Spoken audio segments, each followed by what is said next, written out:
Welcome to Fantasy Audiobook. Pirates. Summon heroes and build the strongest family.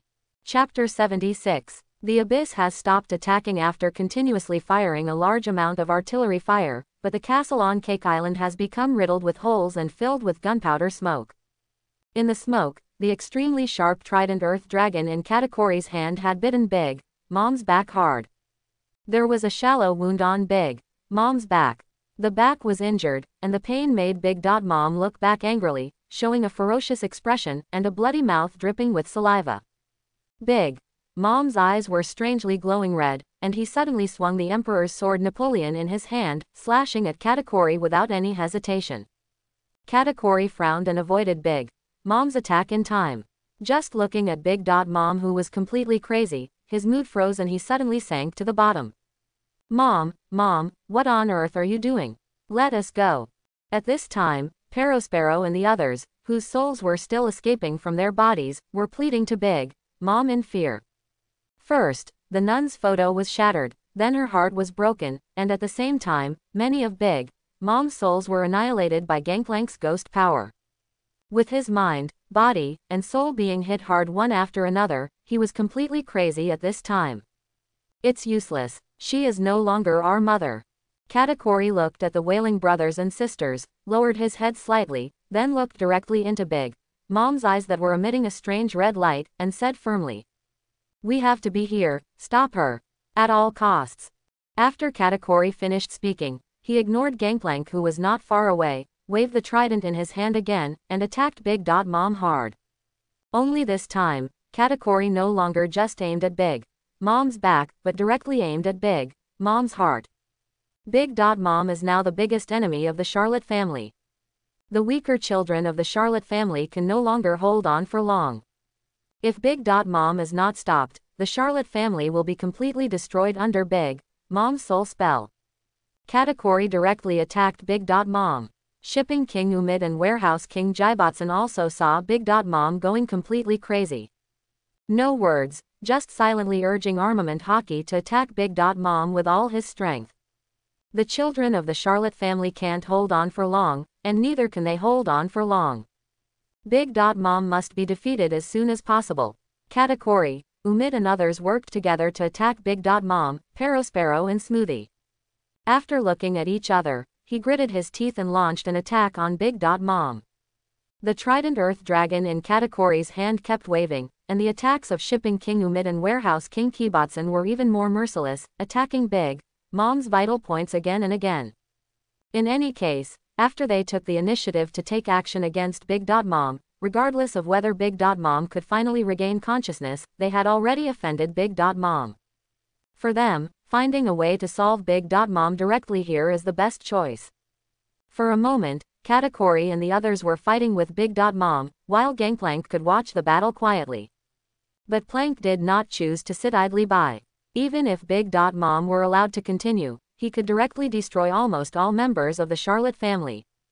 Katakori, Sea Transport King Umid and others joined forces and can indeed leave a lot of scars on Big Mom, who is completely crazy at this time. Big Mom who loses his mind is much easier to deal with than Big Mom who is awake. But if you want to completely kill Big Mom, even if Katakori and others were given 10 days, they would not be able to do it. Their attacks are too weak for Big Mom, who has steel balloons. What's more, they don't have 10 days left. In 10 minutes at most, in the Cake Castle, everyone who is afraid of Big Mom must die. Gangplank grinned, and the scimitar in his hand ignited strange fire again, and then directly joined the battle group, leaving a deep scar on Big Mom's body that could be seen on the bone. At the same time, the power of ghosts was continuously injected into Big Mom's body from his scimitar. Gangplank never thought about completely killing everyone in the Big Mom pirate group. If you want to become a true 4 emperors, you can't just rely on 2 or 3 people. In other words, Plank never thought of becoming one of the 4 emperors like Shanks, who constantly wandered the sea. Plank said that he came to integrate into all nations. However, he never wanted to be someone else's first officer. He wanted to personally steer the ship of all nations. Everything is in his plan. All the weaknesses of Big Mom were already known to Plank after being informed by Duke. Strange fire burns flesh and blood, and ghostly power drives away souls. With Plank's ghost power continuously injected into Big Mom's body, a large number of Big Mom's souls were sucked from other people. It began to escape from the wound left by Plank on Big Mom. And when a large number of souls began to escape, Big Mom's terrifying aura gradually began to weaken. The souls that had been sucked away began to return. The eyes of Sea Transport King Umid and others shone brightly, and their attacks became harder and harder. Big Mom kept screaming in pain under Gangplank's attack. Katakuri, Perospero and the others looked unbearable, but their attacks never stopped. While the souls in Big Mom's body are constantly escaping, due to the fear in the hearts of everyone in the Cake Castle, a large number of souls are still flowing to Big Mom. This is a race of life and death. The only way to stop this cruel competition is life or death. Obviously, Katakuri and others chose their life and Big Mom's death. They have no better choice. At this time, Gangplank was looking at the many Katakuri and others who were attacking Big Mom with all their strength, and a glimmer of light flashed in his eyes. Their best choice was never Plank's best choice. Katakuri and others attacked harder and harder, and even after realizing that only Gangplank could bring enough damage to Big Mom, they even started to cooperate with Gangplank's attacks. Katakuri's glutinous rice fruit and Perospero's candy fruit may be lacking in attack power, but the ability to suppress and restrain is definitely top-notch. Finally, Katakuri used all her strength to stir up the glutinous rice wave, which bound Big Mom's legs. When Perospero stirred up the syrup and tied Big Mom's hands, Gangplank flew directly over. The scimitar in his hand instantly turned blue and translucent, and he inserted it hard into Big Mom's head. This is the final blow. The power of countless ghosts was instantly poured into Big Mom's mind. Big Mom also let out the most miserable scream and fell to the ground helplessly. With a thud, Big Mom's tall body fell heavily to the ground, stirring up dust. At this time, Cake Castle has become devastated, with corpses everywhere. The gorgeous dining table became dilapidated, and the delicious food was stained with countless dust and bloodline. Morgans, who narrowly escaped death, touched his head, then his eyes lit up and he started taking photos again. Everything that happened today is undoubtedly enough to shock the world, and it is also the big news that Morgans is most looking forward to. In the photo, the Cake Castle is in a dilapidated state. 4 Emperors Big Mom is lying on the ground covered in blood, and the two figures are in an extreme confrontation. After Big Mom fell, the biggest enemy of Katakuri and others instantly became the target they were still trying to cooperate with just now, the ocean disaster Gangplank. And when the outcome between Plank and Big Mom has been decided, Shipping King Umit, Warehouse King Kiberson, and even the Lone Shark King Lu Field and Stussy, who just arrived and were lucky enough to escape. They all stood faintly behind Gangplank. They are always on the side of the winner. After Big Mom fell, Katakuri and others could not be Gangplank's opponents. The two sides are at war with each other, and a fierce battle may break out again at any time. But at this moment, Plank put away the pistol and scimitar in his hands, laughed at Katakuri and others, and said, "Ha ha ha ha ha ha, why so serious? I said, I came to merge with all nations. Everything here is in my hands now. I declare that all nations will be renamed Bilgewater. And I am the king of Bilgewater. How about it, do you want to join me?" After Gangplank finished speaking, Katakuri and others' faces were livid, and Perospero was immediately angry. Kaido, you killed your mother, and you still want to seize all the kingdoms and make us your subordinates. What do you think we are? After my mother dies, I will be the new king of all nations, and we will defeat you. Revitalize the Charlotte family pirates. Perospero has always had the ambition to take over all nations after Big Mom's death. Knock me down. Are you kidding me? After Perospero finished speaking, Gangplank's smile that was laughing stopped instantly, and the terrifying conqueror's haki violently erupted. Then, his figure moved instantly and pinched out Perospero's neck. At this time, Katakuri's careful warning had just ended. Seeing the future never means being able to change the future. Perospero was strangled by the neck, and struggled with both hands, but could not break free. Just when Katakuri was about to step forward to rescue him, Gangplank threw Perospero aside and said coldly, "What do you think you are? Are you just some losers? Surrender or die. Is this choice difficult? After Gangplank finished speaking, the faces of Katakuri and others became more and more ugly. Sea Transport King Umid and even Stussy and others. At this moment, a meaningful smile appeared on his face towards Perospero and the others. They don't mind helping Plank completely clean out the Charlotte family at this time. Big Mom has fallen, and it is also very important for them to have a good relationship with the new 4 emperors. The 4 emperors also have basic unspoken rules. Under normal circumstances, they will not take the initiative to attack the subordinates or partners of other 4 emperors. They are willing to have a good relationship with Big Mom in order to avoid being attacked by the other 4 emperors. There is undoubtedly a huge gap between these kings of the Dark World and the real 4 emperors. Gangplank's newly exploded strength can easily kill Perospero, as well as anyone present except Katakuri. Also, Big Mom is not dead yet. Katakuri, you don't want your mother and your brothers and sisters to all die in front of your eyes, right? Gangplank stared into Katakuri's eyes and said seriously. Come, join me and be my right arm. You will carry my flag and lead the Charlotte family to gallop freely on this sea. And I will also promise you that you will have the power to challenge me at any time. If you can defeat me that day, all of Bilgewater, and everything I own, will be your treasure.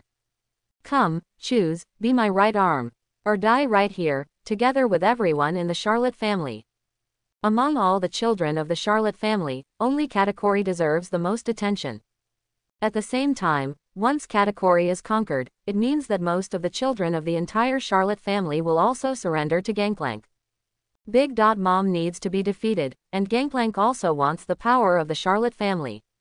At the port of Cake Island, the 5,000 pirates were defeated steadily by Cracker and Owen Dafu, led by a large number of Homit's soldiers. They wanted to cry without tears. From the beginning, they were just used as bait to contain the large number of Big Mom pirates. The ruthless and scheming Gangplank never cared about the casualties suffered by ordinary pirates. And those pirates that he really trusted and followed him from West Blue to New World.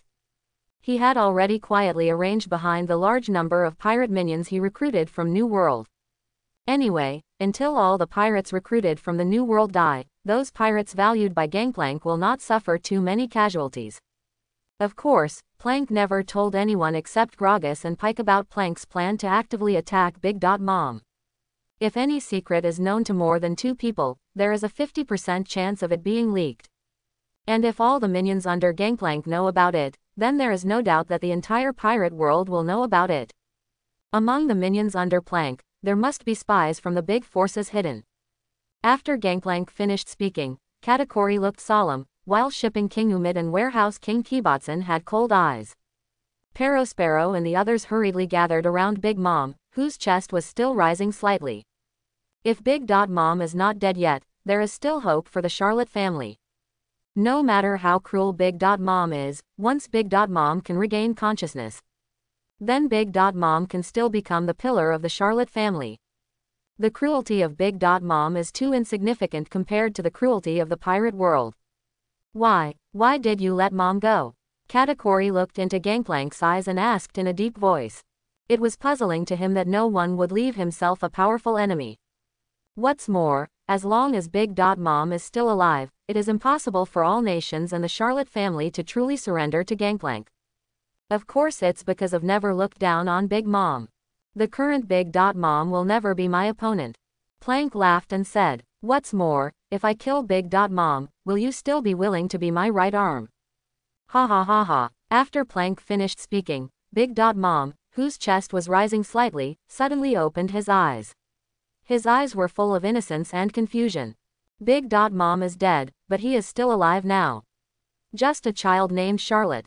Linlin, whose mind will always only be a few years old. Although Gangplank's ghost machete that penetrated Big Mom's head did not directly kill Big Mom, it also erased a large number of Big Mom's souls. Letting Big Mom live like this is the best choice for Plank or Duke. Duke needs the power of Big Mom's soul fruit. After Big Mom dies, the ghost knows when the soul fruit will be reborn in that corner. It's such a waste to just use soul fruit for fighting, or to make a large amount of food into Homits. Duke felt that Homits, who never needed a break and had a mind of his own that could work on his own, was simply the best worker in the world. Hey, if you are interested in this factory, you can do the work yourself, okay? Really, a fully automatic factory. Capitalists no longer have to worry about their profits. Then, I understand, before I have the power to defeat you. You shall be king of all nations, nay, Bilgewater. Katakuri glanced expressionlessly at the confused Big Mom in front of him, as well as the Charlotte family members who were gradually gathering around him in a state of embarrassment. He lowered his head to Plank and said firmly, "But one day, I will pull you off the throne and take back everything the Charlotte family has. And until then, let me be your right arm, my captain." Katakuri has no better choice. The rest of the Charlotte family also had no better choice after Perospero was grabbed by the neck as easily as a chicken by Gangplank and tossed aside. This is an extremely cruel world.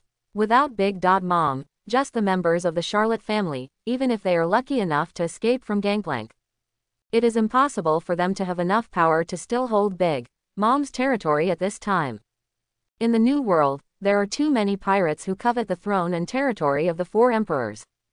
Katakuri bowed his head, and the other members of the Charlotte family silently chose to become members of Gangplank. Well, at least no matter what, the Big Mom pirates and the Gangplank pirates have successfully merged this time. The merged Big Mom pirates and Gangplank pirates will surely shock the whole world. Although, Big Mom, who led this behemoth from the beginning, became Plank. But didn't Plank leave a chance for Katakuri? Give Katakuri time. He will definitely be able to defeat Gangplank and regain everything the Charlotte family has lost. He is the best. A large number of Charlotte family children comforted themselves. They have strong faith in Katakuri. Even though they knew very well in their hearts, Katakuri was still far, far away from the real four emperors. But, it's hard not to tear it down. As a human being, you still have to have dreams. It's impossible to really challenge Gangplank. Would you rather die than surrender? Who is willing to die if he can live? Big news, big news. Ha ha ha, this is really big news. As a new overlord of the sea about to be born. What kind of future will Bilgewater bring to the world, which combines the Big Mom pirates and the Gangplank pirates? Plank, are you really going to start a new era? Morgans looked at Katakuri and others who chose to surrender, and kept taking photos with great excitement. The dilapidated cake castle, the dejected Charlotte family, the guests who were unconscious like corpses all over the floor, and the Big Mom who collapsed on the ground like an 800-pound baby. All in all, Gangplank successfully defeated one of the four emperors today and crowned himself king. The new world, the era of Bilgewater and Gangplank, has officially arrived. At the port of Cake Island, the pirates who were still being beaten up by Cracker and Owen Dafu said, "Hee hee." Of course, their beating was definitely not in vain. Everything that happened in the Cake Castle was quickly conveyed to the port. Cracker, Owen Daifuku and others quickly stopped beating the pirates newly recruited by Gangplank. Then he was very brave and refused to admit defeat and chose to challenge Gangplank. They did not witness Plank's power. Then, they were also beaten up by Gangplank. In this wave, the limits are exchanged for one, and the minions are exchanged for general stars. It is a real profit. After Big Mom turned into an 800-pound baby, Katakuri chose to surrender, and Gangplank defeated all the remaining cadres of the Big Mom pirate group. The unrest on Cake Island, was renamed Bilgewater, quickly subsided. Even in the dilapidated ruins, Plank was very friendly and invited the guests who woke up from the coma to participate in the next banquet hosted by Plank. Of course, all supplies are generously sponsored by the Charlotte family. The gifts have been accepted, but the food still needs to be eaten. After the battle was over, it was natural to continue playing music and then dancing. As for those guests who were accidentally affected by the battle and died while in a coma, who cares? A weakling who can't even endure Conqueror's hockey will die if he dies. The weak never have a say in the world of pirates. The next day, Gangplank defeated four emperors Big Mom and incorporated the Big Mom pirate group. The big news of renaming all nations to Bilgewater and proclaiming himself king of Bilgewater immediately shocked the world. Ku la la la. Did Linlin fail too? What an amazing brat. Will he become the pirate king and start a new era? Whitebeard looked at the photo of Big Mom collapsed on the ground and Plank unscathed on the newsprint in his hand, and was amazed. No, this era is called Whitebeard. Dad, you are the strongest. Whether it's Big Mom or some ocean disaster, in front of Dad, it's nothing. The only one who can become the Pirate King is you, Dad. The other captains of the Whitebeard pirates said firmly. It's not that they don't know that Big Mom and Gangplank are powerful enough to defeat Big Mom, but they always firmly believe that Whitebeard is the strongest. Looking at the squad leaders who had full confidence in him, Whitebeard smiled happily, but there was a hint of worry hidden in his generous smile. Big Mom has fallen. Who will be the next 4 emperors to fall? Whitebeard knows very well that he is really old. Maybe it's time to consider training a new captain. At least, take my silly sons and arrive safely in the new era. Whitebeard thought to himself, and then looked at Marco, who was careless and still drinking and playing with the captains, and suddenly became very angry. Other novice pirates have defeated Big Mom to reach the top of 4 emperors, but my stupid son only knows how to drink and brag about treating himself. Why do I feel that I have lost this wave? Linlin, how could you be defeated so easily? I still owe you a favor that I haven't repaid yet. In Onigashima, Kaido, who had just learned that Big Mom had been defeated, was filled with grief and anger, and burst into tears. This is really, really sad. When Kaido said this, the tears in his eyes stopped instantly, and his expression of grief and anger suddenly turned into coldness, and he said solemnly. But that's okay. I will avenge you. Of course, the price is, let me take over your kingdoms and pirate group. Oh.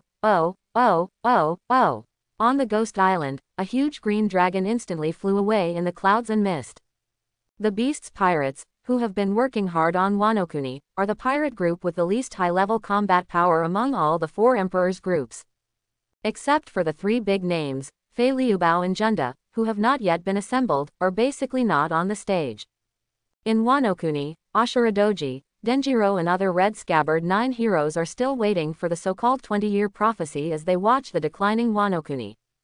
Kaido of the Beast started heading straight to Cake Island, and on the Red Foss. The red-haired Shanks, after watching the news that Gangplank defeated Big Mom, incorporated the Big Mom pirate group, and climbed to the top of the 4 emperors. His face was solemn and he said in a deep voice. Is this sea going to be in turmoil again? Shanks frowned slightly, and Ben Beckman, who also saw the newsprint, walked over and said meaningfully. But, what does this have to do with us? We are the Red Hair Pirates, the freest pirate group on the sea. After Ben Beckman finished speaking, Shanks's frown instantly relaxed and he laughed and said. Ha ha ha, let those old guys worry about the balance of the sea. Young ladies, let's have a party for the birth of the new 4 emperors. There was a sudden burst of joy and laughter on the Redfirth. In the Holy Land of Mariajoy, the expressions of the 5 elders were extremely complicated. 5 elders originally expected that the Gangplank pirates would merge with the Big Mom pirates, and that the Big Mom pirates, whose strength would greatly increase, would inevitably charge towards the throne of the Pirate King, disrupting the balance of the world. But they never expected that the Gangplank pirates and the Big Mom pirates would successfully merge. However, it was not the marriage and merger that they originally expected, but Gangplank directly defeated Big Mom, and then forcibly annexed the Big Mom pirate group. Although compared to the 2 pirate groups they expected to merge normally, Bilgewater now lacks the powerful combat power of Big Mom. But no matter how you think about it, Gangplank, who is now showing amazing strength, is more dangerous than the 4 emperors Big Mom. Plank has now become the new 4 emperors, and the next new world will inevitably be chaotic. Should we find a way to kill Gangplank? He's too dangerous. The blonde 5 elders said solemnly. When the new 4 emperors take the throne, they will inevitably face challenges from a large number of pirates. This is a chance for those big pirates, and it's also a testament to the new 4 emperors. The 5 elders don't care about ordinary pirates. Even the 4 emperors, the 5 elders at most pay a little attention to them. But Plank was different. He once plundered the gold from the sky and took control of all nations, renaming them Bilgewater. Gangplank, who has proclaimed himself king, is far more dangerous than the other 4 emperors. The pirates and the 5 elders don't care, but the king, the 5 elders have to pay attention. Big Mom, who only knows how to eat desserts and have children, forces her subordinates to control the island and pay for desserts every month. A king who surrenders 2 months of his life to the people under his command cannot be considered a real king at all. It's hard. The bearded 5 elders shook their heads slightly. Unless we are ready to start a new era, recruit all the elite naval headquarters in Shichibukai, and then allocate some CP0, and start the war with the 4 emperors group at the same time. Otherwise, it will be difficult for us to kill that guy in a short time. He's in the New World now. New World is the territory of pirates. The naval headquarters alone, with 2 or 3 admirals and a large number of elites, is enough to fight against today's Bilgewater. However, if the elite of the naval headquarters enter the New World in large numbers, all the pirates in the New World and even the 4 emperors, they will subconsciously unite to fight against the invasion of the world government. No matter how cold the lips are, none of the great pirates in the New World is a fool. It's okay for pirates to fight each other to death, but if naval headquarters or the world government wants to interfere, there's no way. With the strength of naval headquarters, there are only a few marine bases in the New World. And those marines in Marine Base, in the cruel and depressing environment of the New World, look more like pirates than marine soldiers. The mobilization of a small number of elites can be hidden from the rest of the forces, but the mobilization of a large number of elites is almost always a bright spot in the strange magnetic field route of the pirate world. Then just leave that guy alone. The bald 5 elders, who embraced first-generation Kidetsu, solemnly said. Don't forget, he plundered gold from the sky. As long as that guy is alive for 1 day, it will be a provocation to the order of God. Plank once looted gold from the sky.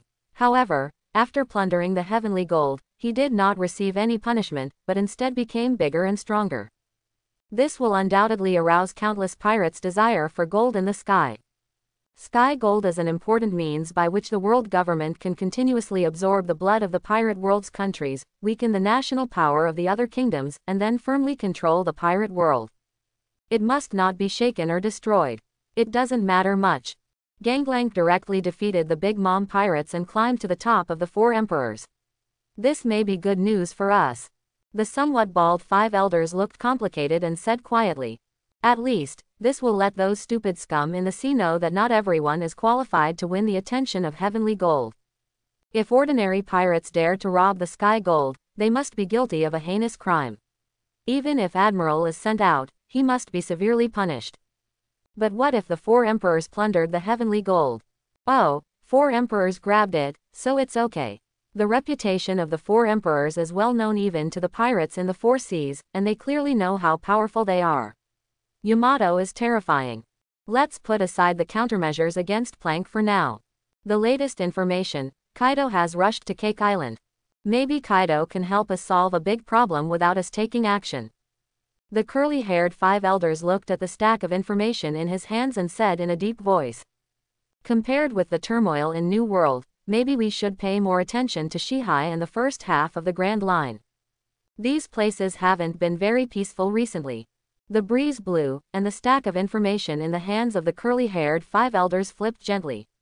The photos of Swain, Vladimir, Bounty Hunter Sarah and others were clearly visible. The remaining heroes under Duke's command are growing in strength. Of course, the one who gained the most was Duke. Killed Picro, defeated Big Mom, and at the same time incorporated Duke, the 2 behemoths of the funeral home and the 10,000 kingdoms. In this wave, you will make a lot of money directly. Ask, how much money does an organization that almost monopolizes the killer field in the pirate underworld have? Ask, how much wealth does one of the 4 emperors of the New World have? Of course, it is impossible to give all the wealth of the funeral home and the Big Mom pirates to Duke. It takes a lot of money to recruit and appease the funeral home strongholds and killers all over the world. And the wealth owned by all nations cannot be completely monopolized by Plank. The maintenance and development of any force cannot be separated from a large amount of money. But even after deducting the development funds intercepted by Shadowstream and Bilgewater, Duke's wealth has also skyrocketed. It's time for a big draw. 580 billion. A total of 50.8 billion. Duke looked at the terrifying wealth value in the system panel, his excited eyes almost turned into the shape of money. Of the more than 50 billion in wealth, more than 30 billion comes from the wealth of funeral homes. However, the total wealth that all nations can mobilize is less than 20 billion. The dignified 4 emperors are not as rich as a king of the dark world. It's a bit embarrassing to say it. But when I think of the island protected by Big Mom's flag, the tribute he paid was desert. In the sea area directly controlled by his subordinates, the tax paid by residents is based on their lifespan. Thinking about it this way, it seems very reasonable. At least Big Mom is richer than Whitebeard. Duke comforted himself. Whitebeard controls a large amount of sea area in New World, sheltering countless islands. Most of the islands are like the Fishmen Island, with free flag sponsorship. No wonder Whitebeard has the largest territory and the most famous reputation in the New World. Who wouldn't like a boss who works to prevent disasters for free? But, among the 4 emperors, Big Mom is still the richest, right? Duke's face changed slightly when he thought of this. Whitebeard couldn't explain anything, and the red-haired Shanks wandered around the sea all day long and held banquets. The territory was small, the crew was small, and he didn't look like he was rich. Teacher Kaido, who is deeply involved in Wano-kuni, can earn at least hundreds of billions from the seastone mines he mines every year. But the problem is, Mr. Guy has been obsessed with building a zoo in the past few years. Basically all the proceeds from selling seastones were exchanged for artificial devil fruit. Even the poor ones, after Luffy came down from Sky Island, as soon as he heard that Sky Island really existed and determined the coordinates, he ran directly to Sky Island to rob the Golden Land. The dignified 4 emperors are flying to Sky Island to rob themselves. If it weren't for lack of money, would Teacher Guy be able to do this? Think so. Big Mom, who usually collects desserts and souls without spending much money, could actually be the richest. In this 4 emperors group, the effort and benefits are completely out of proportion. Duke sighed deeply and lost all interest in finding ways to aid Gangplank, kill the remaining 4 emperors, and control the entire New World. Grand Line and New World only occupy a small part of the pirate world. 80% of the entire pirate world's wealth and population are concentrated in the 4 seas. Although the poverty of the 4 emperors group made Duke slightly disappointed. But when the wealth worth more than 50 billion was placed in front of Duke's eyes, Duke instantly became extremely excited. I bathed and burned incense very carefully, washing my whole body, especially my hands, until they turned white. By the way, I gave a stick of incense to Big Mom who had turned into a baby weighing 800 pounds, and sacrificed a wave of 4 emperors' luck. Duke pressed the lottery button hard. System, give me an SS level lottery first. Come out, star casting Dragon King. Duke prayed. Then, Duke looked at the prize drawn by the system and smiled broadly. Consuming 20 billion wealth values. Congratulations to host for winning the SS level prize, the hero, Soraka, son of the stars. Soraka, grade 1, strength, B+, physique, A, agility, A, spirit, A, potential, SS+, equipment owned, none. Possess abilities, meteor fall, star infusion, astral barrier, prayer, etc. Overall rating, A. As an immortal star spirit, Soraka is the daughter of the stars and the incarnation of the stars. She was born immortal, but in order to save the suffering and pain of mortals, she was willing to give up her immortal godhead, put on the coat of flesh and blood, and came to the world as a mortal. But, one day, when she fulfilled her long-cherished wish and regained her true power, the stars will shine for her, and the true son of the stars will return again. Nanny, no, Soraka the Starchild. Although she only has SS potential now, it seems that as long as she fulfills her long-cherished wish, she can instantly increase her SS potential to SS plus potential. This wave, take off directly.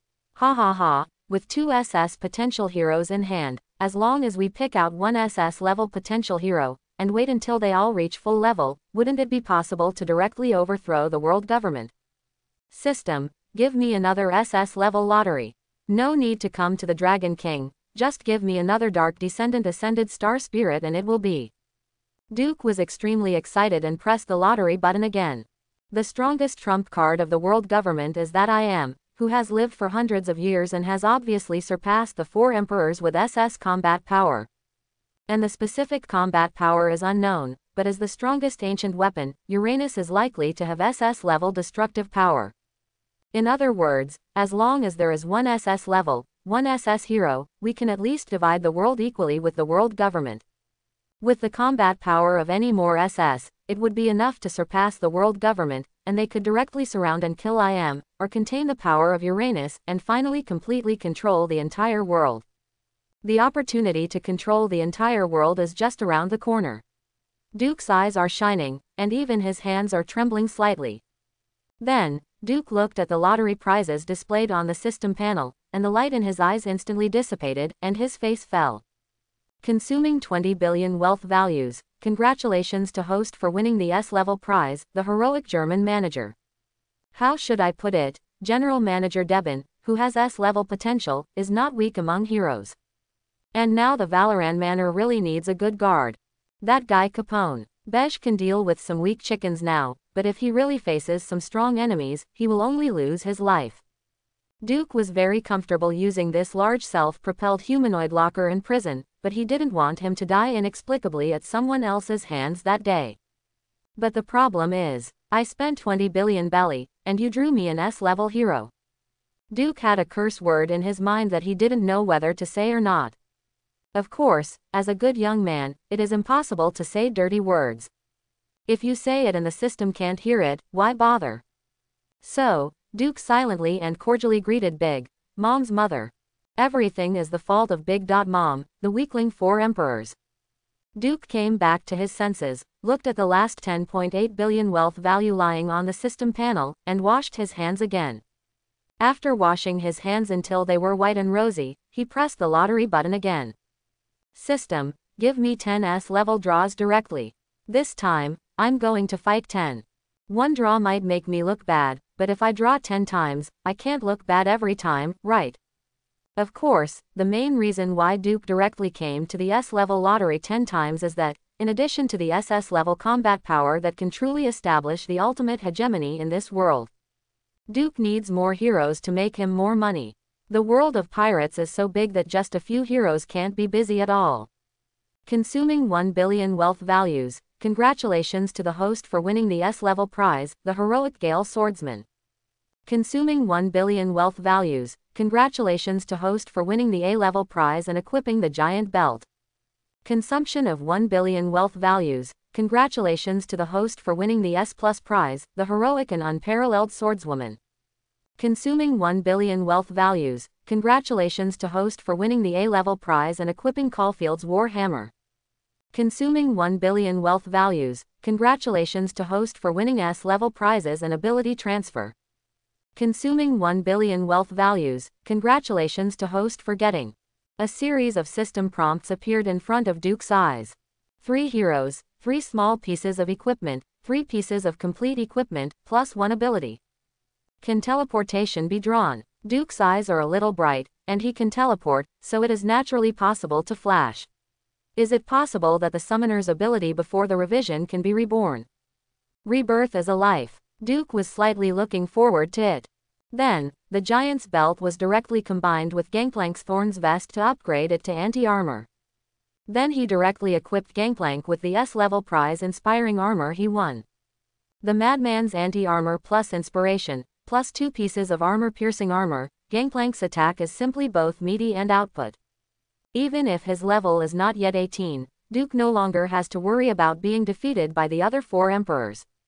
Any new 4 emperors who wants to completely occupy a foothold in the New World must. It's basically impossible without getting rid of a large number of big pirates who are ready to move and having a few fights with the other 4 emperors. Gangplank was basically armed to the teeth, and Duke himself used Caulfield's warhammer and the Hex Demon drinking knife that he had previously equipped, and successfully synthesized the bite of Momoshius. A fanatic, a banshee, and the bite of Momoshius. Duke didn't believe that anyone else could kill him instantly under the protection of a large number of heroes. He still has the ability to teleport. As for the other 2 pieces of ready-made equipment drawn, there is also a small piece of equipment called Tiamat. One of the ready-made equipment, the water staff, was ready to be installed directly on Soraka after Duke thought about it for a moment. Auxiliary equipment for support, no problem. Demigod, that is also an auxiliary. And the other piece of clothing, Gwinsu's furious blade. After hesitating, Duke made up his mind and prepared to give it and Tiamat to the peerless swordswoman Fiona.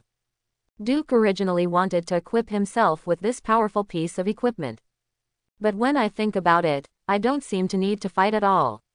Equipping a combat outfit is of little use. It is better to give it to heroes so that they can grow faster on this sea. The equipment was quickly distributed by Duke, and then came the real highlight. There are 5 heroes: the demigod Soraka, the German steward Xin Zhao, the swift swordsman Yasuo, the peerless swordswoman Fiona, and the alchemist Singed, who Duke pays great attention to. Jason Singed. Now, technology and hard work come together. Alchemist Singed. Grade 1. Strength, B. Physique, B. Agility, B. Spirit, B. Potential, S. Equipment owned, none. Possess abilities: poisonous traces, strong glue, crazy potions, etc. Overall rating, B. As a well-known madman in Zon, the alchemist Singed devoted everything he had to crazy biochemical research. Poison and glue are just his small means, but what is really enough to shock the whole world is the glimmer of light that is enough to bring drastic changes to the whole world. Glimmer potion can restore injuries, strengthen physical fitness, stimulate potential, and enhance combat power according to the dosage. But taking it in large quantities will cause the user's flesh and blood to become distorted and even lose their mind, leading them to fall into complete madness. Technology is the power that can change the world.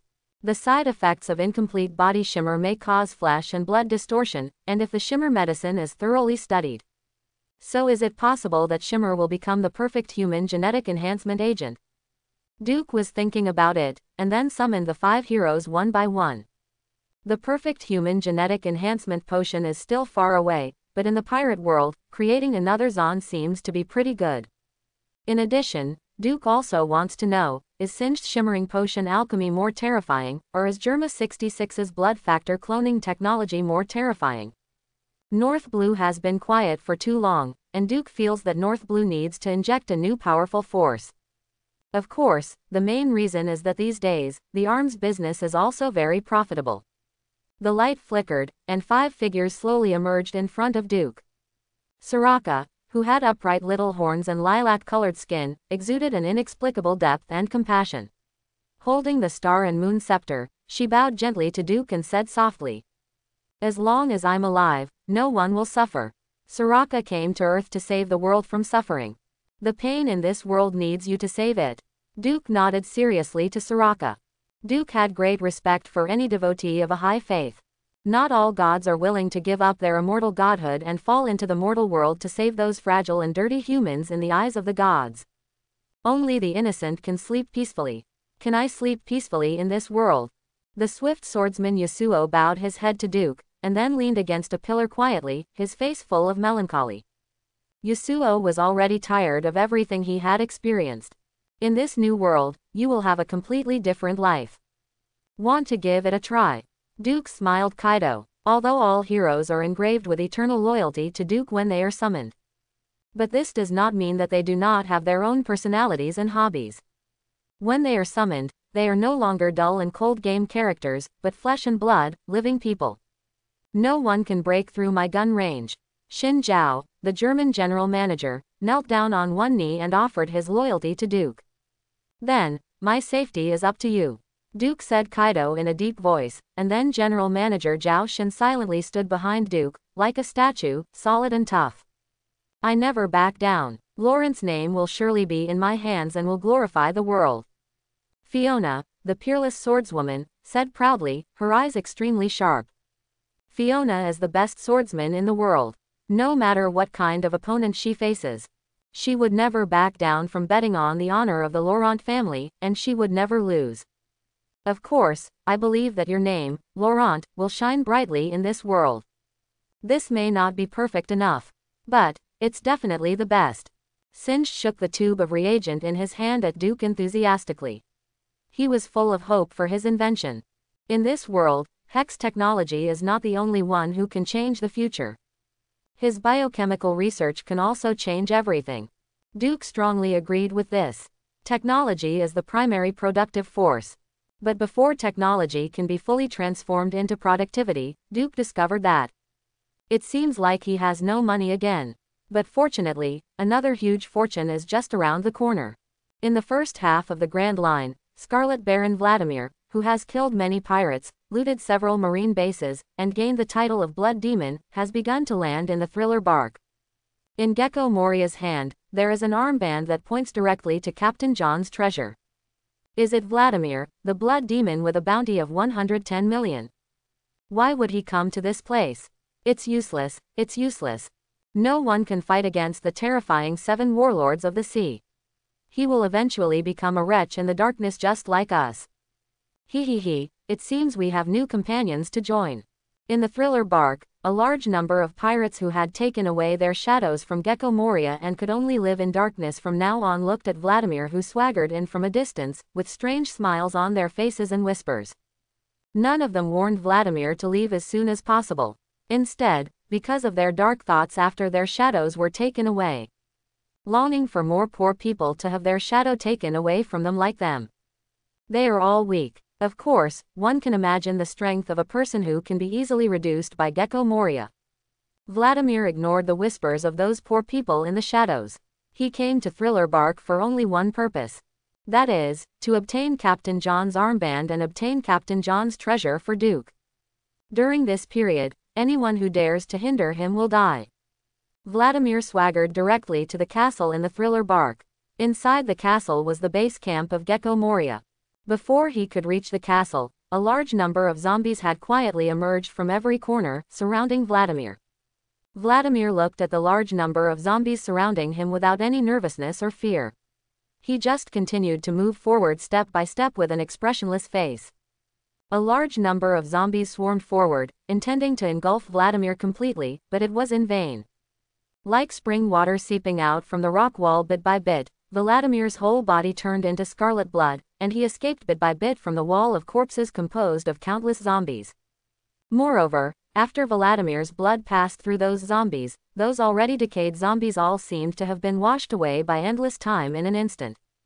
It seemed as if it had been directly soaked in strong acid, and strangely, it slowly melted into rancid corpse water. As a master of blood magic who inherited the terrifying legacy of Darkin, the ordinary zombies under Gecko Moria's command that even Haki could not activate could not possibly be Vladimir's opponent. Vladimir continued to move forward, maybe because of the melting of a large number of zombies, maybe because of the inexplicable instructions. All the zombie soldiers trying to block Vladimir should disperse.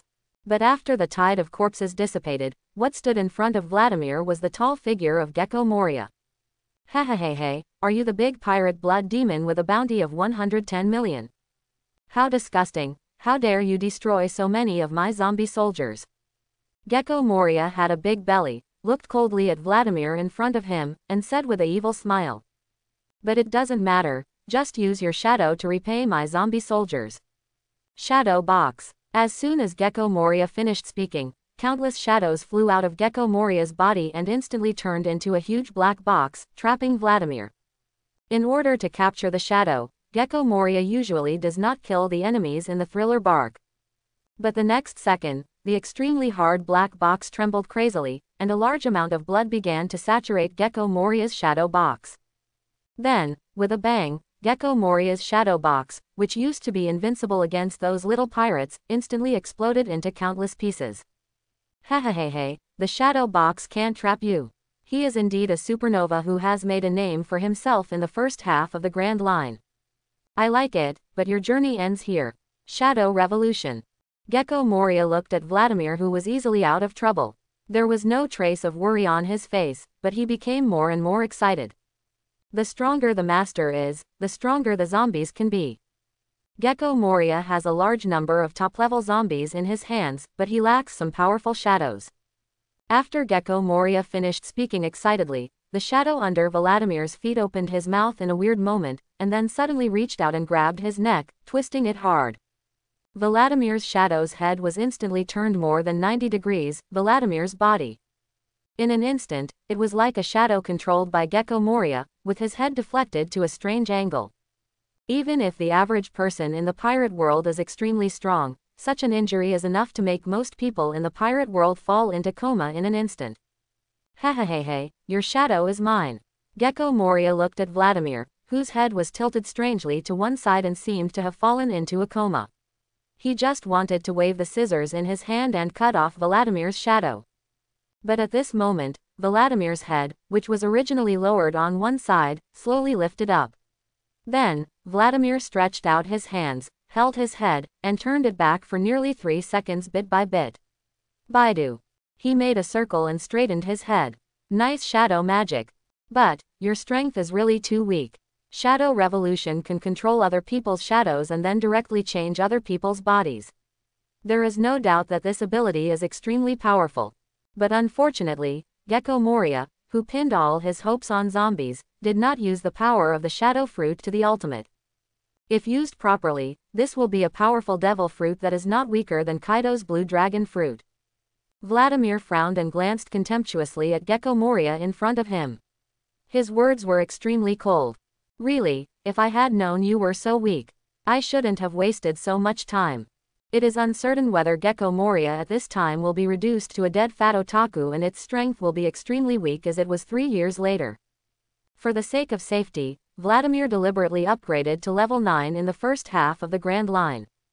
After possessing A+ combat power, we headed to the Thriller Bark. But after experiencing the strength of Gecko Moria personally, at the same time, I looked at Gecko Moria, whose entire body had become very round, with no chin at all, and her belly was as round as a ball. Vladimir only thinks that the 7 warlords of the sea Gecko Moria, who are famous and have a bounty of 320 million, is this. This makes Vladimir very disappointed. Vladimir was disappointed, and Gecko Moria became very hurt. In Gecko Moria's disbelieving eyes, Vladimir raised his hand, and behind him, a boundless sea of blood suddenly rose. Then, it rolled forward, trying to swallow everything. How could such a guy appear in this place? Shouldn't this kind of guy go to the New World?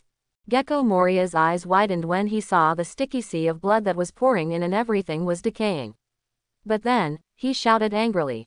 Are you kidding me, kid? I am Gecko Moria, and I am a man who wants to take revenge on that guy. Don't even think about defeating me so easily. Then, after the raging sea of blood easily swallowed up Gecko Moria's countless flying bats, Shadow Mage and Shadow Horn gun, directly drowning the horrified Gecko Moria in one fell swoop. Whoop whoop whoop. Not far away, Gecko Moria looked at Vladimir standing coldly in the sea of blood, like the Emperor of Blood, breathing heavily. If it weren't for the critical moment, Gecko Moria hurriedly used the Shadow Double to switch places with the Shadow Mage he had quietly released before. Now, he may have fallen directly into the sea of blood. What a nasty little brat. But don't think about defeating me so easily. Let that guy see my true power. General Zombies, and Special Zombies, all are dispatched. Leave it to you, Gecko Moria said with a sinister smile, and then, a large number of zombie generals who had been collected by Gecko Moria to deal with Kaido, as well as Special Zombies, Maj and Oz. From all over the castle, they quietly emerged, blocking Vladimir's face. It is impossible to win by yourself. Gecko Moria is now very confident about his own strength. Besides, isn't the zombie's power the same as his Gecko Moria's power? Gecko Moria hid behind a large number of general zombies and looked at Vladimir coldly. He no longer imagined that he could successfully cut off Vladimir's shadow, but it would be great if he could add a powerful fresh zombie corpse to himself again. A large number of zombie generals and the demon Oz were all dispatched, and then, Gecko Moria's originally expectant eyes slowly became extremely dull. No use, no use.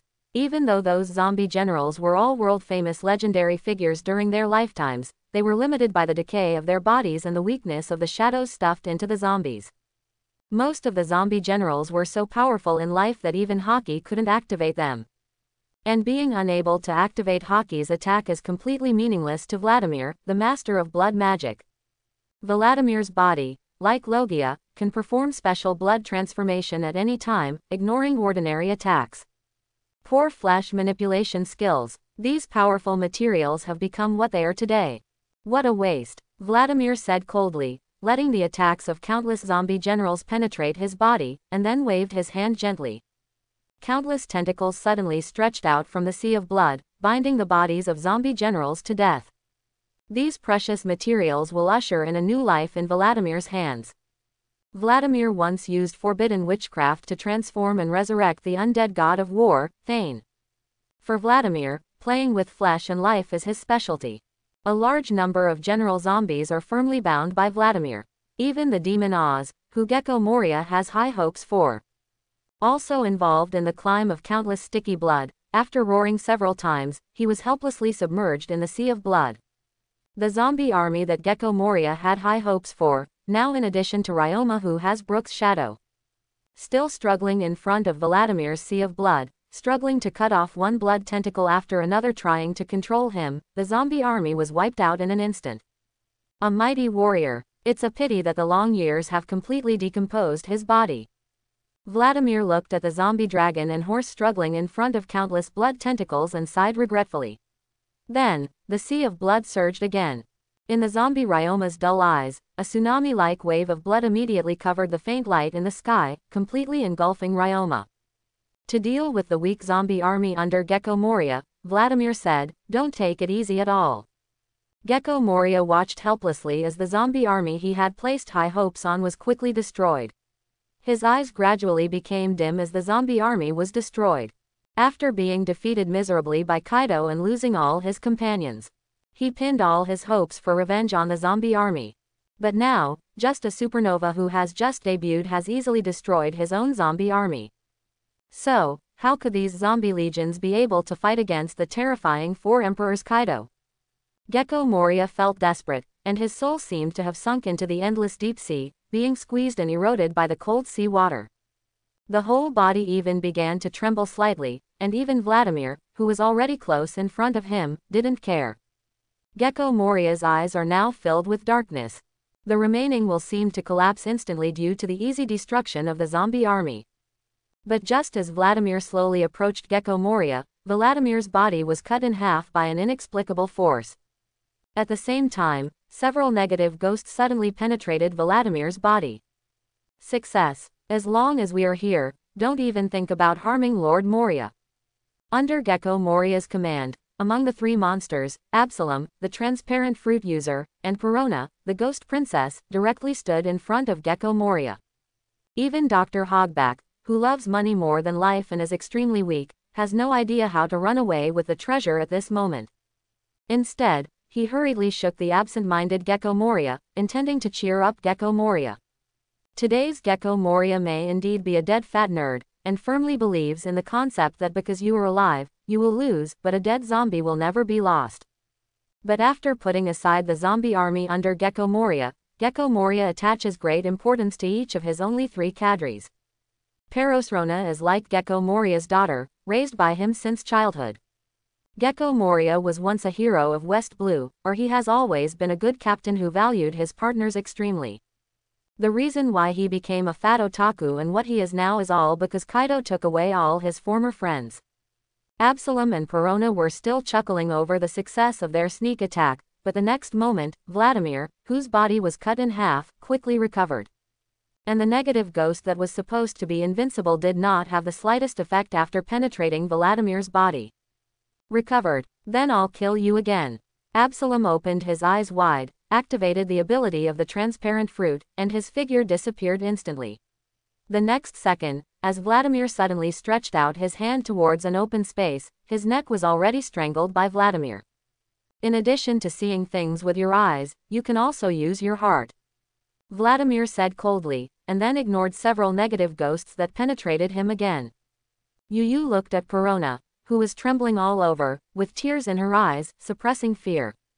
Nice mental attack. The power of devil fruit is indeed a miracle. It's a pity that no matter how magical the power is, it still needs to be activated by people. Compared with today's Vladimir, Perona's strength is really far behind. The power of devil fruit is never absolute. Luo's op fruit cannot easily transfer the body of Big Mom, who is armed and powerful. Absalom's body continued to struggle in Vladimir's hands like a dying fish. A large amount of blood is flowing down Vladimir's right hand and into Vladimir's body. His breath is getting weaker and his face is getting paler. Because of fear, Perona finally couldn't stop the tears in her eyes and began to flow down. Hogback's legs were weak and his whole body was shaking, but he still persisted in trying to wake up Gecko Moria. But from beginning to end, they never thought about abandoning their captain who had become a fat man. And just when Absalom was about to die, Perhaps it was because of Absalom's struggle, or perhaps because of the shouts of Hogbark and Perona. Gecko Moria's consciousness finally returned from the deep sea, and then roared with great anger. Let go of my partner. Don't even think about hurting them again. Shadow gathering place. Countless shadows began to gather into Gecko Moria's body. Gecko Moria's body continued to grow larger, and her aura became stronger and stronger. Then, before Gecko Moria could absorb enough shadows, a spear made of blood has directly penetrated Gecko Moria's body, nailing him to the ground. Are you kidding? Why wait for the boss to transform when you can directly interrupt the casting? Gecko Moria was nailed to the ground with a spear of blood. Countless shadows escaped from his body. Blood began to flow out from the corners of Gecko Moria's mouth. However, looking at Absalom struggling in Vladimir's hands, and Hogubek trying to treat his wounds in a hurry, and Perona, who was shedding tears because of fear, in an instant, Gecko Moria felt as if infinite power was emerging from his body. The blood was boiling and the will was burning. Gecko Moria held the blood spear on his chest expressionlessly, using force in his hand, and then pulled it out bit by bit. With a clang, the blood spear was thrown aside by Gecko Moria, and then slowly turned into a pool of dirty blood. The blood spear was pulled out directly by Gecko Moria, leaving a big blood hole on his round body. The blood continued to flow, but Gecko Moria seemed to feel no pain and was not injured at all. After throwing away the blood spear, the tall and round body jumped up like a cheetah in an instant, and pounced towards Vladimir at an extremely fast speed. Let go of my companion. Gecko Moria shouted loudly. Then, when Gecko Moria was about to approach Vladimir, a wave of blood behind Vladimir instantly drowned him. The huge gap in strength cannot be caught up directly by a sudden burst of seeds. Not everyone in the world of pirates can be like King Luffy, who can directly burst into flames and soar in strength in times of crisis. The next day, Gecko Moria woke up from the endless darkness and looked at the unharmed Perona, Absalom and others surrounding him. He touched his round belly in surprise. After not touching any wounds, he was stunned for a moment, and then calmly showed a soft smile. He thought that he, Perona and others were all dead. Until he saw Vladimir sitting on a chair not far away, playing with an armband. I'm not dead. It's great that you guys are okay too. After chatting with Perona and Absalom, I learned that Vladimir finally let them go and cured all their injuries directly. Gecko Moria walked up to Vladimir with a complicated expression and asked directly. Why, in battles between pirates, the winner is usually not kind enough to treat the loser. All I want is your treasure, never your lives. Vladimir put away his armbands, stood up and looked directly into Gecko Moria's eyes. Besides, I'm very interested in your fruit ability. Do you want to join my army? The shadow fruit is paired with Vladimir's flesh and blood transformation. What kind of garbage zombie army is there? It is clearly the best army of workers that does not need rest or wages. Hehehehe, I have never thought about joining others. Gecko Moria refused. Even if he is not Vladimir's opponent, as a former West Blue hero, Gecko Moria will never succumb to others easily. Then, don't you want to seek revenge from Kaido? Vladimir said quietly, his words reaching Gecko Moria's weak point. You should know that with your strength, you can never get revenge. Revenge against Kaido was Gecko Moria's biggest wish in his life after all his friends died trying to save him. And Gecko Moria, who has been idle for many years and is now 45 years old, even if he starts to work hard from now on, it will never be possible to catch up with Kaido, who has now become the 4 emperors of the sea. In the world of pirates, a person's best growth period is often before the age of 30 or 40. From now on, it would be gratifying to be able to barely maintain one's strength without declining. Time is like a knife, killing countless heroes of the sea. Speaking of revenge against Kaido, Gecko Moria's eyes suddenly froze and darkened. Kaido. By joining you, can you avenge me? That's the 4 emperors, Kaido of the beasts. With your current strength, you're still far behind. Do you know how long it took from the time I went to sea to defeat you? Ha, 4 emperors, Kaido of the beasts. Is it strong? Vladimir said calmly, with a flash of disdain in his eyes. As a master of blood magic who inherited the terrifying heritage of the Dark Descendants, Vladimir is only one step away from breaking through the boundaries between humans and gods. The so-called Kaido of the beasts, in Vladimir's eyes, given him time, he is enough to surpass. What's more, if he really can't do it, isn't there Duke behind him? It's just a four emperors Kaido, it's not challenging at all. Vladimir was full of confidence, but at this time, the celestial phenomena in the Sea of Nations, which was renamed Bilgewater, suddenly changed. A huge dark cloud, mixed with storm and lightning, headed straight for Cake Island. Blank the imp, hand over all the nations to me. Among the dark clouds, Kaido revealed his terrifying dragon head. The territory Linlin left behind is all mine. Hot breath. Terrifying flames spurted out from Kaido's mouth, turning into a pillar of flame that could burn everything. Wherever the hot breath touched, the vegetation instantly withered and burned, and even the tall and solid castle instantly turned into flowing lava. But just when Kaido's hot breath was about to burn the cake castle to ashes, a pitch-black wave of glutinous rice surged upwards, blocking Kaido's hot breath. Kaido, this is not your territory. The glutinous rice cake burned by the flames exudes an attractive burnt aroma, and behind the black wave, Katakori's forehead was dripping with sweat due to the heat wave, but he never took a step back. Beside Katakori, Perospero and the others looked puzzled. The next second, Kaido, who was breathing hot breath, suddenly closed his mouth and used his extremely sharp teeth to. He bit down on a bullet that was shining with dark light and spinning continuously, trying to shoot into Kaido's throat. This is my territory. If you want, just come. In the flames, Gangplank's figure, clutching a scimitar and a pistol, slowly emerged. Sparks flew everywhere, and the bullet fired by Gangplank was bitten into pieces by Kaido's sharp fangs.